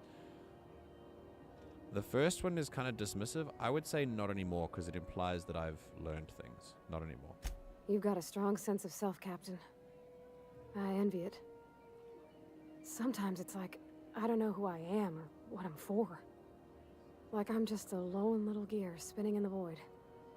Nothing to grab onto, no machine to move. To be strong, like you?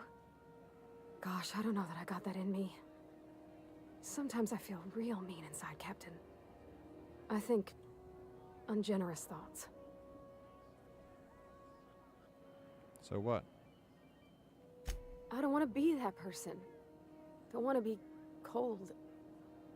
I want to bring light to June's life. Well, Captain, this has been a whole lot. I got just... wow. So much to think about. So you're gonna ask her out? Oh gosh, I don't know, Captain. Do you think I should? You're still unsure? Yes. Just ask her. All right. There's no need to strip your screws over it. Okay. I'm gonna do it. I'm gonna ask June out. Just as soon as we get back to the ship. I mean, probably. Eventually. Thanks for hearing me out and giving me counsel. And, well, for being a friend. It means a whole lot. You're good people, Captain. Come on, let's go. You're welcome. There are a few options in that dialogue that make me feel like we could have a thing. I'm good with that, though. Like, she's very sweet, and she found Junlei. I'd like to give them a... I don't know if I have feelings for her as a character. It's more like she's just adorable, and I'd like to be a friend. That's all. Oh, my stomach's a little upset. Nah. Maybe drinking don't agree with me. Now, what if... I mean, what do you need? Captain? Ma'am? Lady? Alright, what if we got, I wonder if we can go to Junlei and tell her about this. Not that I'm going to, but I wonder if we can. I was doing some maintenance on the radio. Okay. Smell that fresh air? Almost better than being outside. Well, outside is space, so, you know. I wonder if I can take Parvati out of my party and then go back to her and tell her about her. Like, that'd be pretty interesting. Alright, either way, we're heading back to the Groundbreaker, and I think we're gonna go do Gladys's favor first. Or the... Ooh, let's go to that weird... let's do the weird thing. The distress call... The relay. Let's go to the relay, because the Groundbreaker's on a... The relay's on a... The Groundbreaker's on like a time-sensitive thing, so we can do the relay first. Alright, Parvati. Hope you're okay.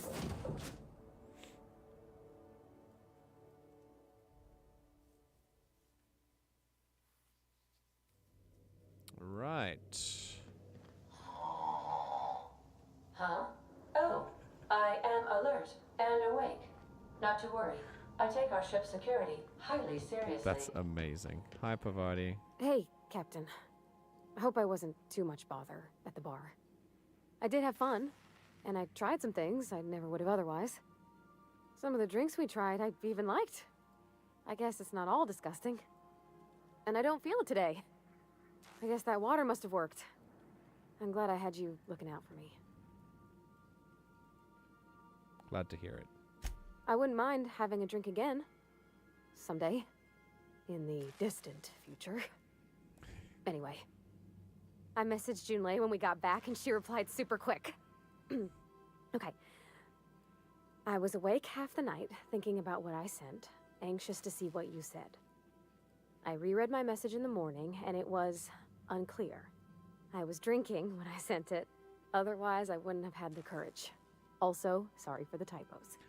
I wanted to say something, but I went against it. It sounded like a drunk text. I'm gonna be honest. I got that vibe. I'm glad I was right. Not to ask for spoilers, but will we be drinking again tonight? Okay, not bad so far.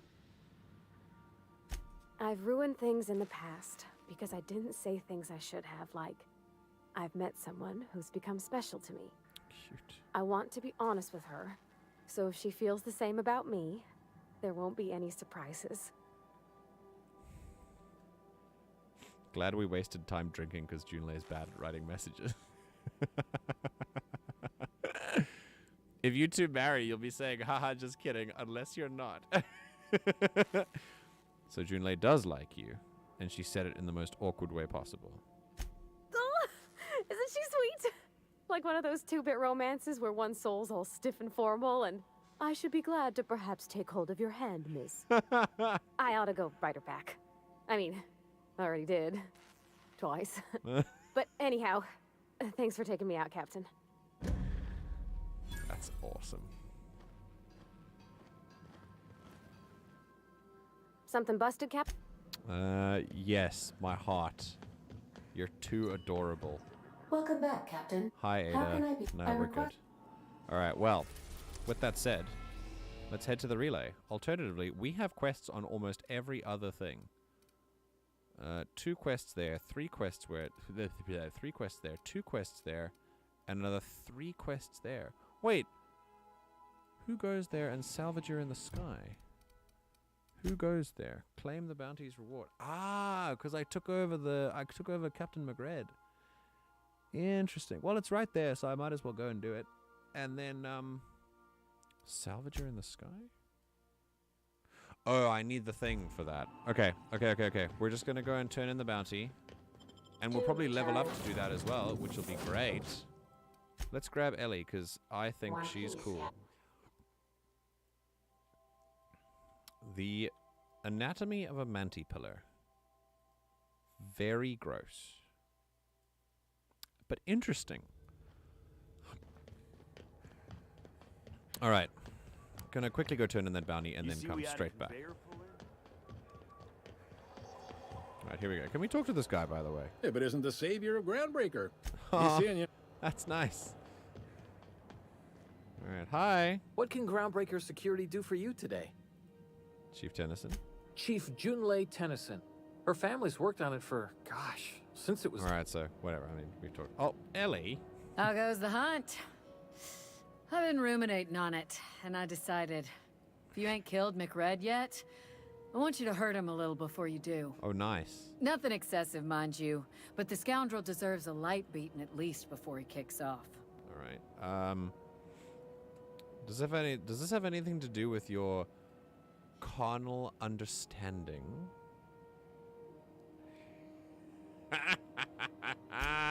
I'm gonna save before I do that. How goes the... Nothing excessive, mind. He tell you that, did he? I might have kicked his ass from one end of the Groundbreaker to the other a few years back. Whatever he reads into that is his business. Captain McRed is completely dead. He has his lucky lighter as proof. Here's the bounty payout. Nice work down there. With any luck, we can hire more sharp-eyed bounty hunters like you in the future. I am absolutely...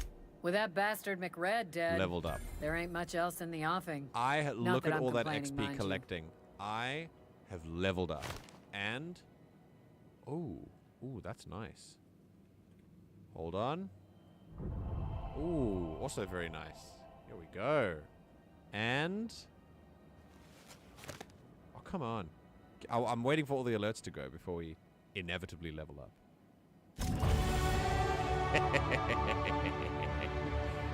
Yay. And we get a perk. We get the first of the cool perks. Amazing. And then we are going to... Then we're going to the relay. Okay. Let's check on chat. Hello, chat. Still checking on you. If there's anyone out there, feel free to say hi. I'll be here. Ah, your face is a sight for sore ocular processors, Captain. Or rather, your headgear is. Thank you, Ada. Let's level things up, shall we? If we're on... okay, interesting. Wait a minute. Hold the phone. If I take things to 50, then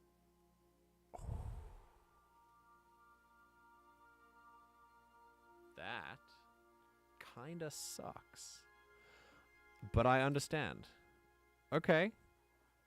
Okay. Interesting. So if I take things to 50, I can't go beyond that. That is very interesting. Okay, well, I definitely want the long guns. So definitely go up there. Definitely there, definitely there. And then put medical, we want a third drug. And engineering, break down weapons. Amazing. And let's put... Jeez, I mean, that's going to be already on 50 then. That's amazing. So cool. If I put heavy weapons on 40, that's critical damage. That's awesome. And put stealth on 50. Lovely. Lovely, lovely, lovely. Okay. Ooh, there's some crouch move speed as well. I'm going to have to put 3 points before I actually put them into sneak. That's so upsetting. It's fine. We'll apply though. Right. Very cool. We got a lot of cool stuff. Now we do upgrades. First thing, extra headshot weak spot damage. 10 dialogue skills.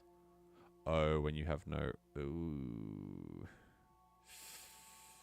Yeah, that's unfortunate. I thought it was just a big bonus. That's so cool though. Oh. Wow. Oh. Okay, we'll wait for it. That's amazing. That's like unbelievable. That's also cool. I'm absolutely getting this first. That's the headshot damage is like literally my jam. Like it's literally what I do. So okay, let's have a chat. Hello, Ellie. Ellie has an officer's spine and an auto mag pistol. That is sick. So cool. Alright, we got 2 perks. Medical skill and heal amount granted by the medical inhaler. Great. Okay, let's check Felix. Felix has got a grenade launcher and a tossball stick, but a really nice tossball stick. These weapons are great, guys. That's awesome. Okay, what do we got? 10 persuade. That's nice. Attack 20% damage to cowering enemies. That's also nice. Okay. Parvati and Vicar Max. Yeah, we don't get them for them. Okay, sick. Vicar gets that. I want to give him I want to give someone a science weapon because I like am not sure about it. So maybe I should give Vicar Max a science weapon. I mean, it shrinks people, you know? Like, it's so cool. It weakens them for other people, too. I'm going to hold on to it for now. We'll test it out later. Alright, let's head to the relay. Boink. That's awesome. I like the map style. That's cool. Alright, there's the relay. Welcome back, Captain. Hi, Ada. How can No, I'll we're be good. here. Alrighty. Relay time. And when we go to this relay, we're going to need some people with some cool perks. 10 medical. So Ellie might work really well. She's got a corrosive weapon, which is also cool. Increase my persuade skill, which is cool for Felix. This is my engineering skill. 10% chance to extract mods in the field. This is my hack skill. And dialogue combat effect duration. Be pretty cool. I don't think Vicar Max should be here for this. I'm gonna give... I mean, we are hacking. You know what? It's true. I'm gonna go... well, I'm thinking from like an in-character point of view. Oh, but also, hello, I have a consumable. So we're gonna go for... we're gone for that one because no one's ever doing like, you know, stuff like that. We could just add that later. So let's add 2 more consumables here. When we put the Adreno on, we are going to put in... We got so many Adrenos. So let's put in the extra headshot, weak spot damage, and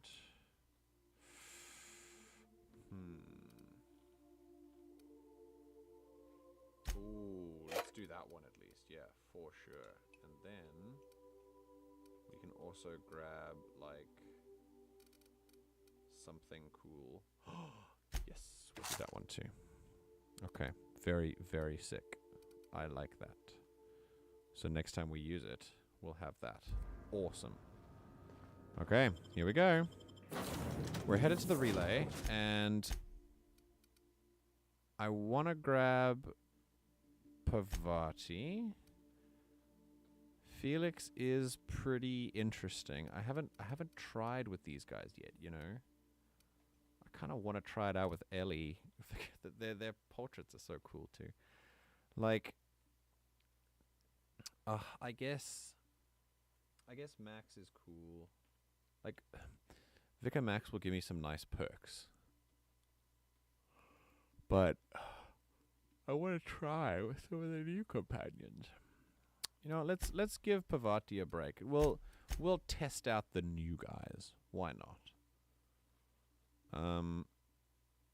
Actually, to be honest, I always want to keep Pavati in the party, but Pavati in the party. But I want to test out the new guys, so they can get sent on one of these. It's fine. All right, let's see what we got. Yep, we got some enemies.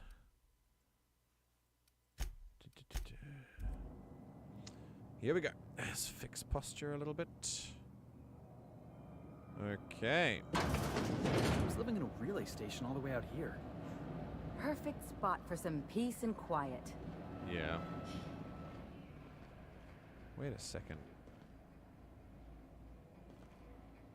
There are bad mechs in here.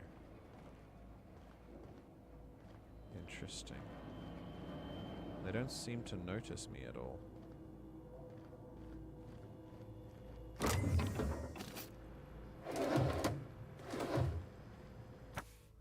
Security automechanical manual. The instruction printed in this manual have been covered by a mostly illegible scrawl. Entire paragraphs are crossed out with frantic lines of dark ink. In some places the pages are torn through from the force of whoever wielded the pen. One section describing the correct procedures for setting automechanicals on a proper charging schedule is mostly untouched. Random letters within the text are circled, as though the owner were trying to discover some message hidden within. What the hell happened here?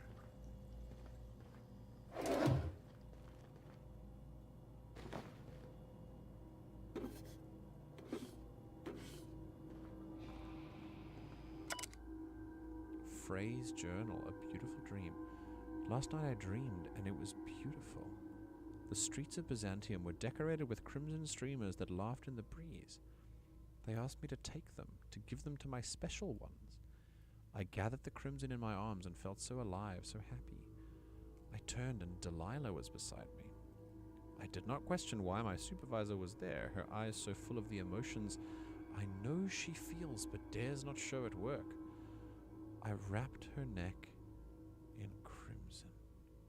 Oh no. Tying it tight as a scarf on a cold day. So beautiful. Then the crimson on her neck opened as a second mouth and began screaming. When I awoke, I was scared. The dreams are so real now. And this time I recognized a face. I had to leave work early today. Every time I looked at Delilah, I heard a whisper in my mind about how beautiful she would look with a touch of crimson on her neck. Her neck. This must stop. This is not who I am. This is not who I will become. I must find help. What happened here? Jeez. Okay, so someone went completely insane, but, like, why?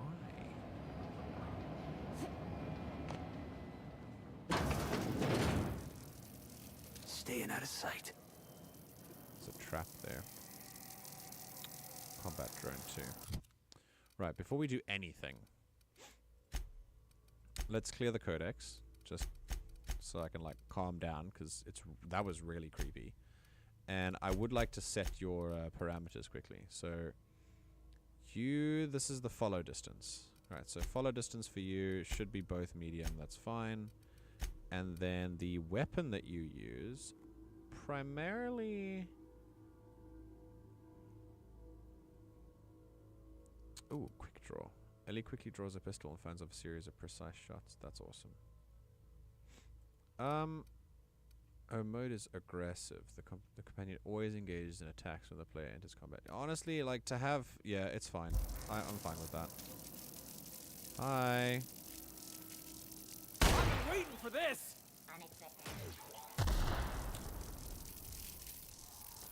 I mean, yeah. Is it... Oh.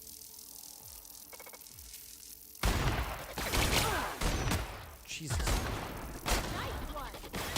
Ow. Yeah, got it.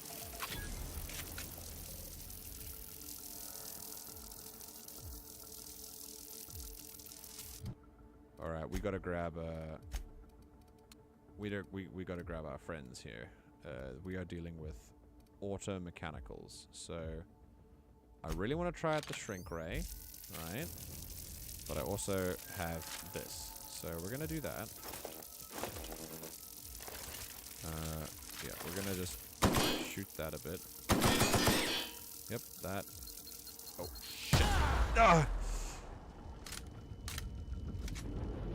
Oh no! That does things for a while. That's not good. Oh wait. Oh. Nice. Okay. It's fine. It's fine. Alright, let's open that one. I mean, I've already been, you know, wrecked by it, but this looks like it would hurt me, I think.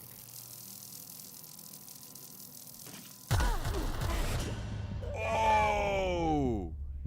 Yes, it would. Wait, but from what though? Okay. Like what's shooting me? Is that a... Oh, interesting. Ah, okay, cool. It's a little trap. That's interesting. All right. Well, either way,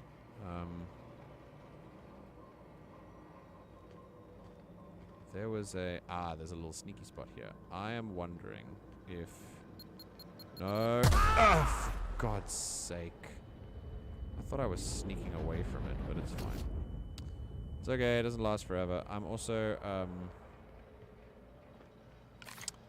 yeah, we're picking up the we are absolutely using some electric weapons here. There are a lot of mechanicals around. Oh, a pickaxe. Alright, bro. Frey's journal. I've had to start a new journal. I cannot read my previous entries without the whispers tempting me. The whispers do not stop. Sure.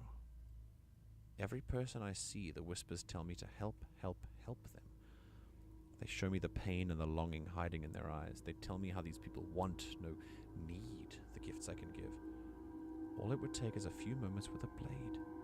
A bright, bright, bright fountain of crimson to delight the eyes, and all of their pain would be gone. I could do it.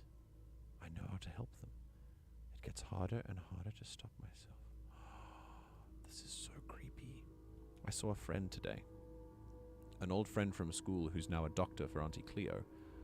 I told him about my dreams. Nothing outright. Oh no, I'm not so foolish as that.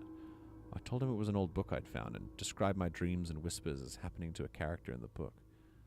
I asked him how he'd help this character. He looked at me and he knew. He knew. He knew. The whispers told me to end his pain, that he'd tell. He'd tell. I got up and left quickly. I didn't hurt him. Not. I have to leave Byzantium. He will tell. They'll come for me and lock me away. I must find a secret place. A place I can be alone. A place with no whispers. What happened to Frey? System alert. Performing an It's area. a bot! Yeah. Oh. That'll learn him! God, it's just...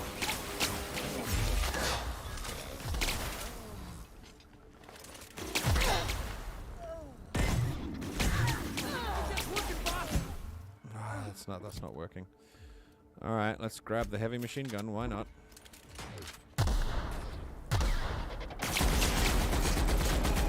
Ooh.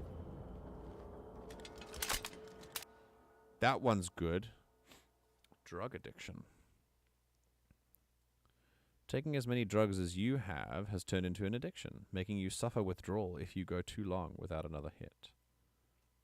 No, I'm good, thanks. I'm not gonna take that one. You guys good? Everyone okay? Alright, let's yeah, if I'm quite honest, this health stuff, I don't know if it, like... I mean, this is cool, but it only heals 25% of my health.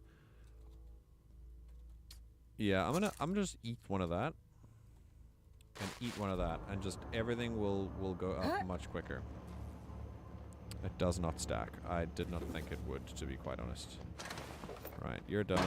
Let's open the door. We can clear everything in here.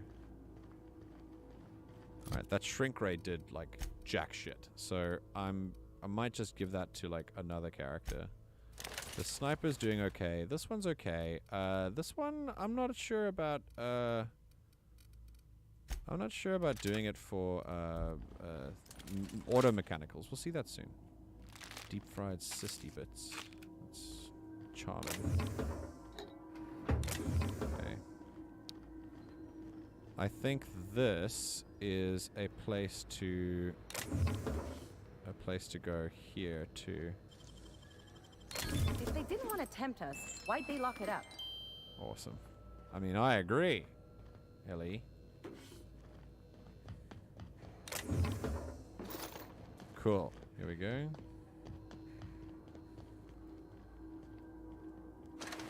Oh. Here we go. Phrase journal. The source. The whispers have a source, and I found it. Found it. I've taken refuge on an orbital relay station. It's smaller than a worker's hovel, barely a few thousand square meters, but sufficient for my needs. I was able to flee Byzantium with enough bits to purchase supplies to last for decades. It was strange being among common people on the Groundbreaker. The whispers barely stirred at the sight of their ill-fed, scarred, and unwashed bodies. If only there were fewer freighters docking there, bringing real people from Byzantium. I could almost have made a home free of temptation. Free. As I made this place livable, or as much as it can be, I started hearing the whispers from the relay terminal. They told me to listen to the voices traveling through the ether to reach me, calling out to me to help them, alone, lonely, needing my help. I found a way to power down the transmitter. Frey did it. No more voices in the ether, and no more whispers. They fell silent. This was not me, it's not. I'm not this foul thing that I've feared for so long. It was the voices in the ether trying to make me hurt others. But I was stronger than they, and I've defeated them. I've already begun making plans to return to my home. Now that the whispers are defeated, I can resume my life again. I can't wait to return. I miss my family and co-workers so much, especially Delilah. But the whispers are going to come back. See, I don't know what to make of this, because I feel like it could be real, you know? It's obviously likely that this person is having a psychotic episode of some kind. But I don't know, man. I've seen weird shit in this game. It really could be that it really could be that they just, you know, ooh, leaded armor. That's interesting. Yeah, it really could be different. I've seen some weird stuff here, so it really could be real. Who knows?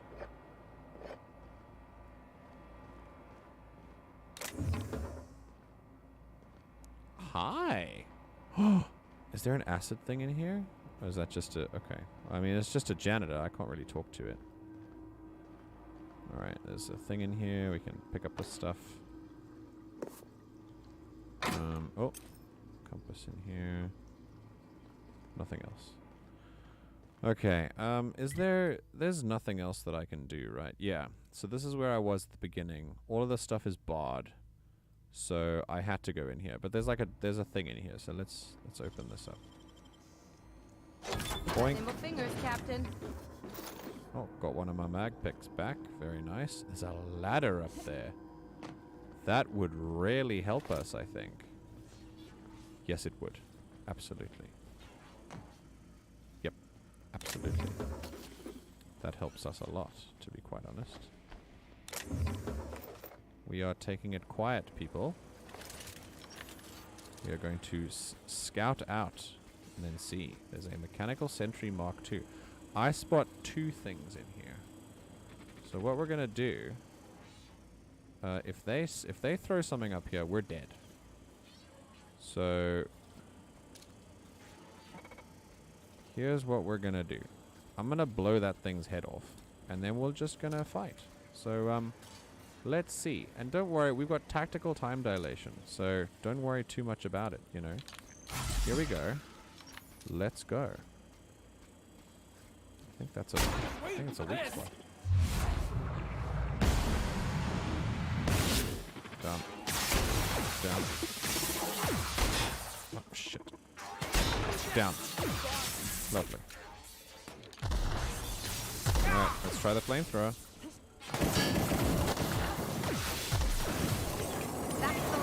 Ooh.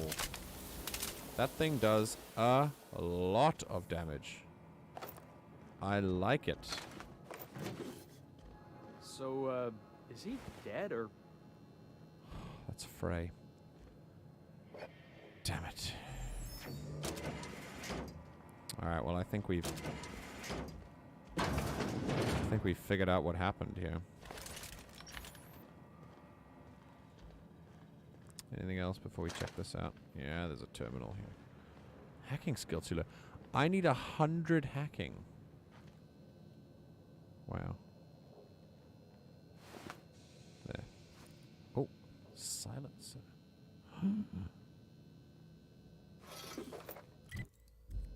And an auto mag pistol. Ooh, I feel like that's like the level up of. Oh my god. Ooh. That's incredible. I'm grabbing that. Does 43 damage a shot. Ooh. Yes. This is absolutely what I wanted. I wanted a handgun. This thing deserves a silencer. Forgive me. I was so wrong. The whispers did not stop. Not. They have returned. They howl at me, demanding I return home and bathe the streets in crimson. Bright crimson, beautiful crimson. I can think of only one way to end this. End. Forgive me, Delilah. I wish I knew more about this. This is incredibly sad, and I don't know why it happened. Alright, well, let's do it. Pathways, conducting power, ping received. Alright, we're all done.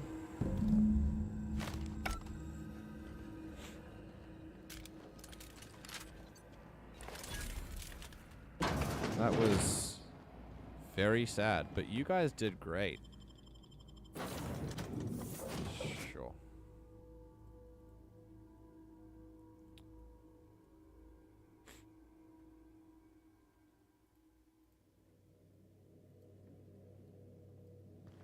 Crew members Ellie and Max are engaged in a heated discussion in the kitchen.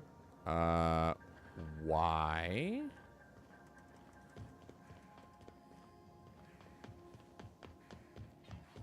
Oi. No fighting on my ship. Max. Maximilian. Vicar. Vicky. What? Shoot, I forgot. It'll come to me. This Roseway business smells. Something tells me things didn't end well for the guy who made the distress call. And whoever or whatever got him will be waiting for us.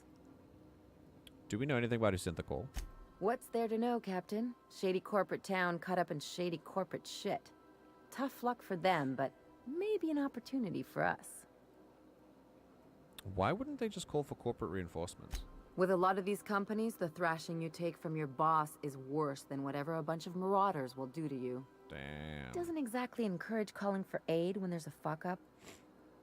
Look, someone needs help, Ellie, and we're gonna give it to him. If you say so. I'm keeping a finger on the trigger all the same. Anyway, we might as well take a look out there. Fair enough. Hi, Max. I could spend So, tell me what's on... Nah, we're good. Hey. Good to see you, boss. Nope. And Parvati's here. Hey. Hey, just breaking the legs. Hey, Captain. I got a thing I want to ask you. It's kind of big. Sure. What do you need? I was thinking about what you said afore, after we went to the Lost Hope on the Groundbreaker. I reckon you're right. I think I'm ready to stop fretting and fussing and ask Junlei to go steady, straight out. Oh. And I'm thinking of doing it here, on the ship. Bringing her home to meet the family, huh? Bold move. That's sweet. Can I help? I was kind of hoping you'd offer. The thing is, I can't ask her over like this. I mean, look at me. Oh, we're gonna I'm all dress covered in engine grease, and I ain't showered in nigh Parvati? on a week. I smell like sweat most days, and, well, don't look too close at my fingernails. I was thinking, hoping, we could stop by Groundbreaker for bath supplies. Yeah, Groundbreaker's got a lot of vendors. Where are you thinking? Oh, that nice older lady in the rest and go, Miss Gladys. She seemed to know lots of things. Maybe she knows where to find fancy soap. That's so cute. Easy enough. We could head straight over. I mean, only if you're not busy. Or when you're heading through Groundbreaker for something else. You don't gotta change plans on account of me. Anyhow, next time we dock in Groundbreaker, let me know. 'Cause I want to come with. Hell yeah, we'll do it. Felix keeps Oh, damn, I missed that one. It just wasn't a thing I could do. Do I have my finger constantly on the trigger? That is not very safe. Welcome Hi, back, Ada. Captain. How can I be of see you soon? It's all good. Right, I want to work on this because now we have a cool pistol. So, let's break down the things we don't use. This thing is awesome. I am thinking of putting this somewhere else. This is also good. Oh, wow. Okay. Right, we are equipping people. First of all, Felix and Ellie need some equipment. I mean, this is tech skills, good for her. She needs something that's gonna up her fine sneak, I guess. Just some armor on the head would be good, you know. Melee weapon skills up. I'm gonna give him... Does he have a one-handed or a two-handed? That's two-handed. Then, two-handed it is. And that looks awesome. And then Parvati gets not much. What does Vicar Max's thing give him? His dialogue skills. Yeah, absolutely. Okay, then. Ellie, that sword looks amazing. I kind of want to steal it from you, but also you kind of need one too. So, I think we're good so far. And here we go. Let's break it down. Let's repair everything first. Yep. All done. Wait, why? Oh, okay. Sure. Alright, then we can break things down. So first, yes. Done and done. Very nice. And then for the armor stuff. Ooh. The silencer. Melee weapon attack speed. 214 DPS. I mean, that's pretty awesome. It doesn't have a... We can't really modify it. Yeah, there's no modifying it. Mr. Ouch. Interesting.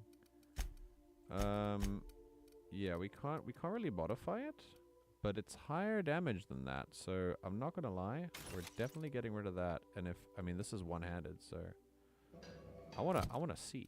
Let's look at it. What does it look like?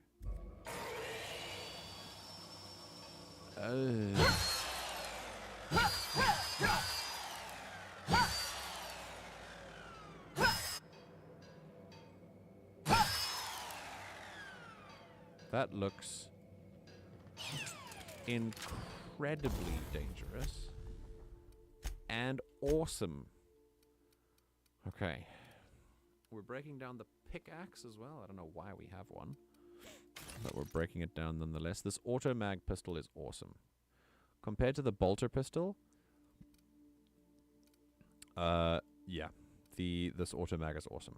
I'm very happy with that. I can't get this out of the way anyway. We are going to sell it. We're going to break it down. Get some parts. Okay, we're also going to break down the shotgun because we don't need it. And this assault rifle, long guns are what we do best. That's the modded one. So we're going to keep that aside. And yeah, those are just the kind of extra stuff, you know? Right, let's tinker things. Okay, just tinker until we get to 100.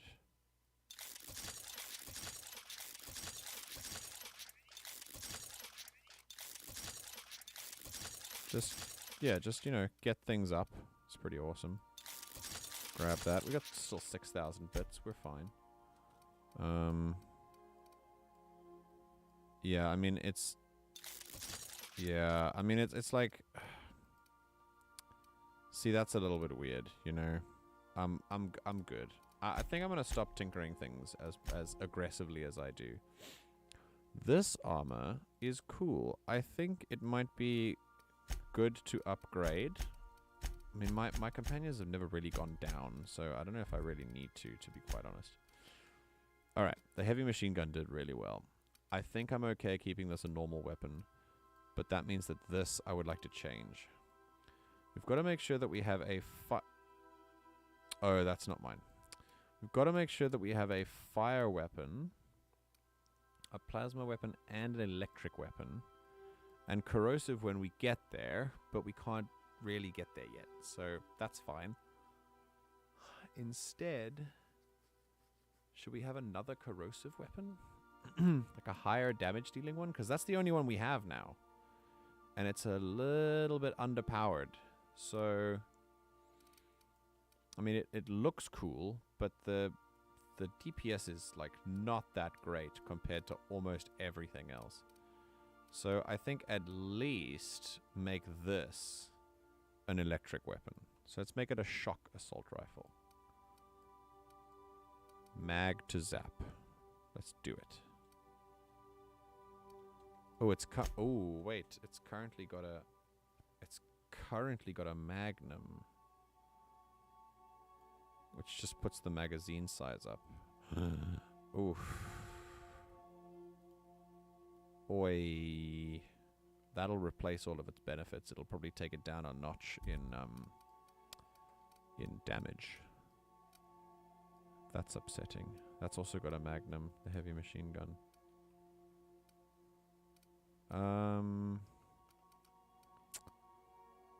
Huh. Oh. Oh, that thing doesn't have a barrel mod. What? Damn it. Alright, well, the extendo sight I'm not going to do. We're just going to go with a gyro sight on it. Because, duh. It looks awesome. Maybe this should be my... What's the speed on that then? If this has got a magnum on it, I don't want to waste the magnum. So we might as well make this a zappy pistol then.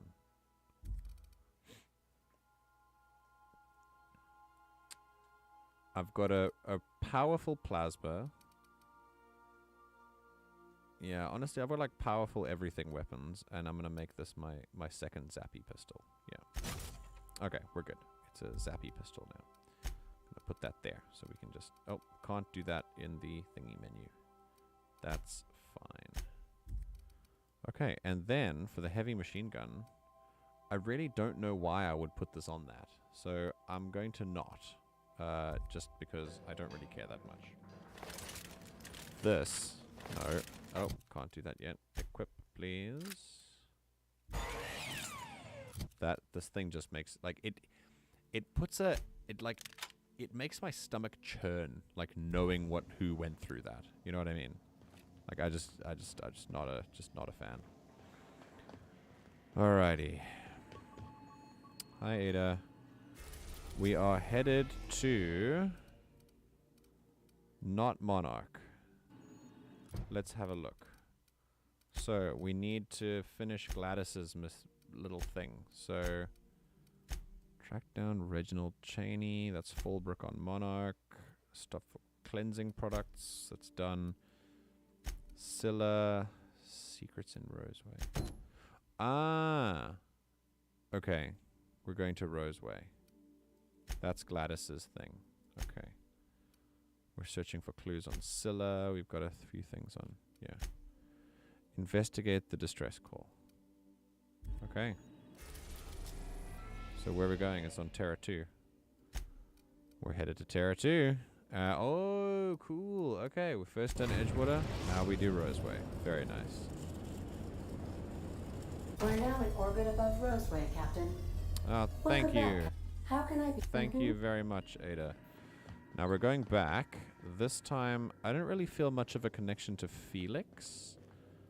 But I do feel one to Ellie, so I'm gonna swap out Felix for Ellie and go for Parvati. Although Vicar Max does my dialogue skills. Ellie's just my medical skills. I don't really need a doctor right now. But she did say something was weird about Roseway.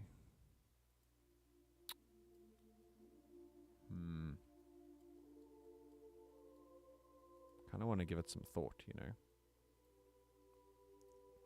Sure. Either way, Vicar Max or Ellie. He puts my dialogue skills up so much. Let's see what they're going to give me. Right.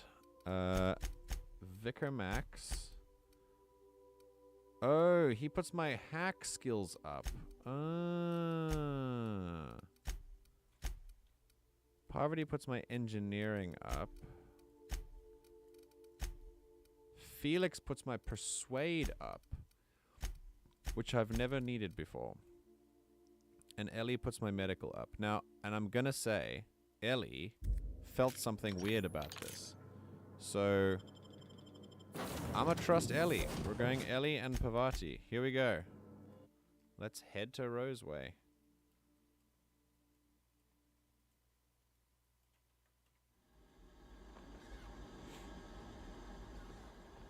No security. Not that I'm complaining. Yeah, that's really interesting. Why is there no security? There are no hostiles. It's very pretty. Oh, there's a... I wonder what happened on that. Like, why is there a big crater in the side of that planet? Well, that, my dear friends and stream viewers, is all that we have time for today. Anyone else come in? No. Okay, right. For all of you who are watching on the VOD, or for any of you who's just hanging around outside the stream listening in the background, that's also fine. Let's see. Let's get some cool tunes out. Excellent. All right, everyone. Listen. I've had a great time. I always really enjoy streaming. If you're watching the VOD afterwards, thank you very much for doing so. If you've been hanging out just like in the background, not chatting, that's fine too. Don't worry. I just like to play these games and sort of have moments and create this community with you together. So that's all I want to do. If you are new here and you want to know anything about me, I've got links in the description. They're always there. They're never going anywhere. You can join the Discord and join the community as well. And see what we do. Sometimes it's a bit quiet, but that's fine. I've got some friends in there who are supporting me, so it's really cool to have them there. And yeah, listen. Don't forget, take care of yourself. Let's see this. Here we go. It is 1:56. It's been a pretty solid, almost 4 hours, pretty much. Thank you for joining me on this stream. I hope you had some fun. And I'll see you in the next one. Be sure to stay tuned for the highlight of my stream, I think, which is actually the Skyrim stuff. I really enjoy the Skyrim stuff, so we'll be doing that in about 8 hours from now. I'd like to thank you all very much for tuning into the Everything GM broadcast. Likewise, like I said, it is 1:56. We are listening to Floating from Edgar Willer. Don't forget to take care of yourself and be nice to yourself. And, well, I suppose until next time, take care.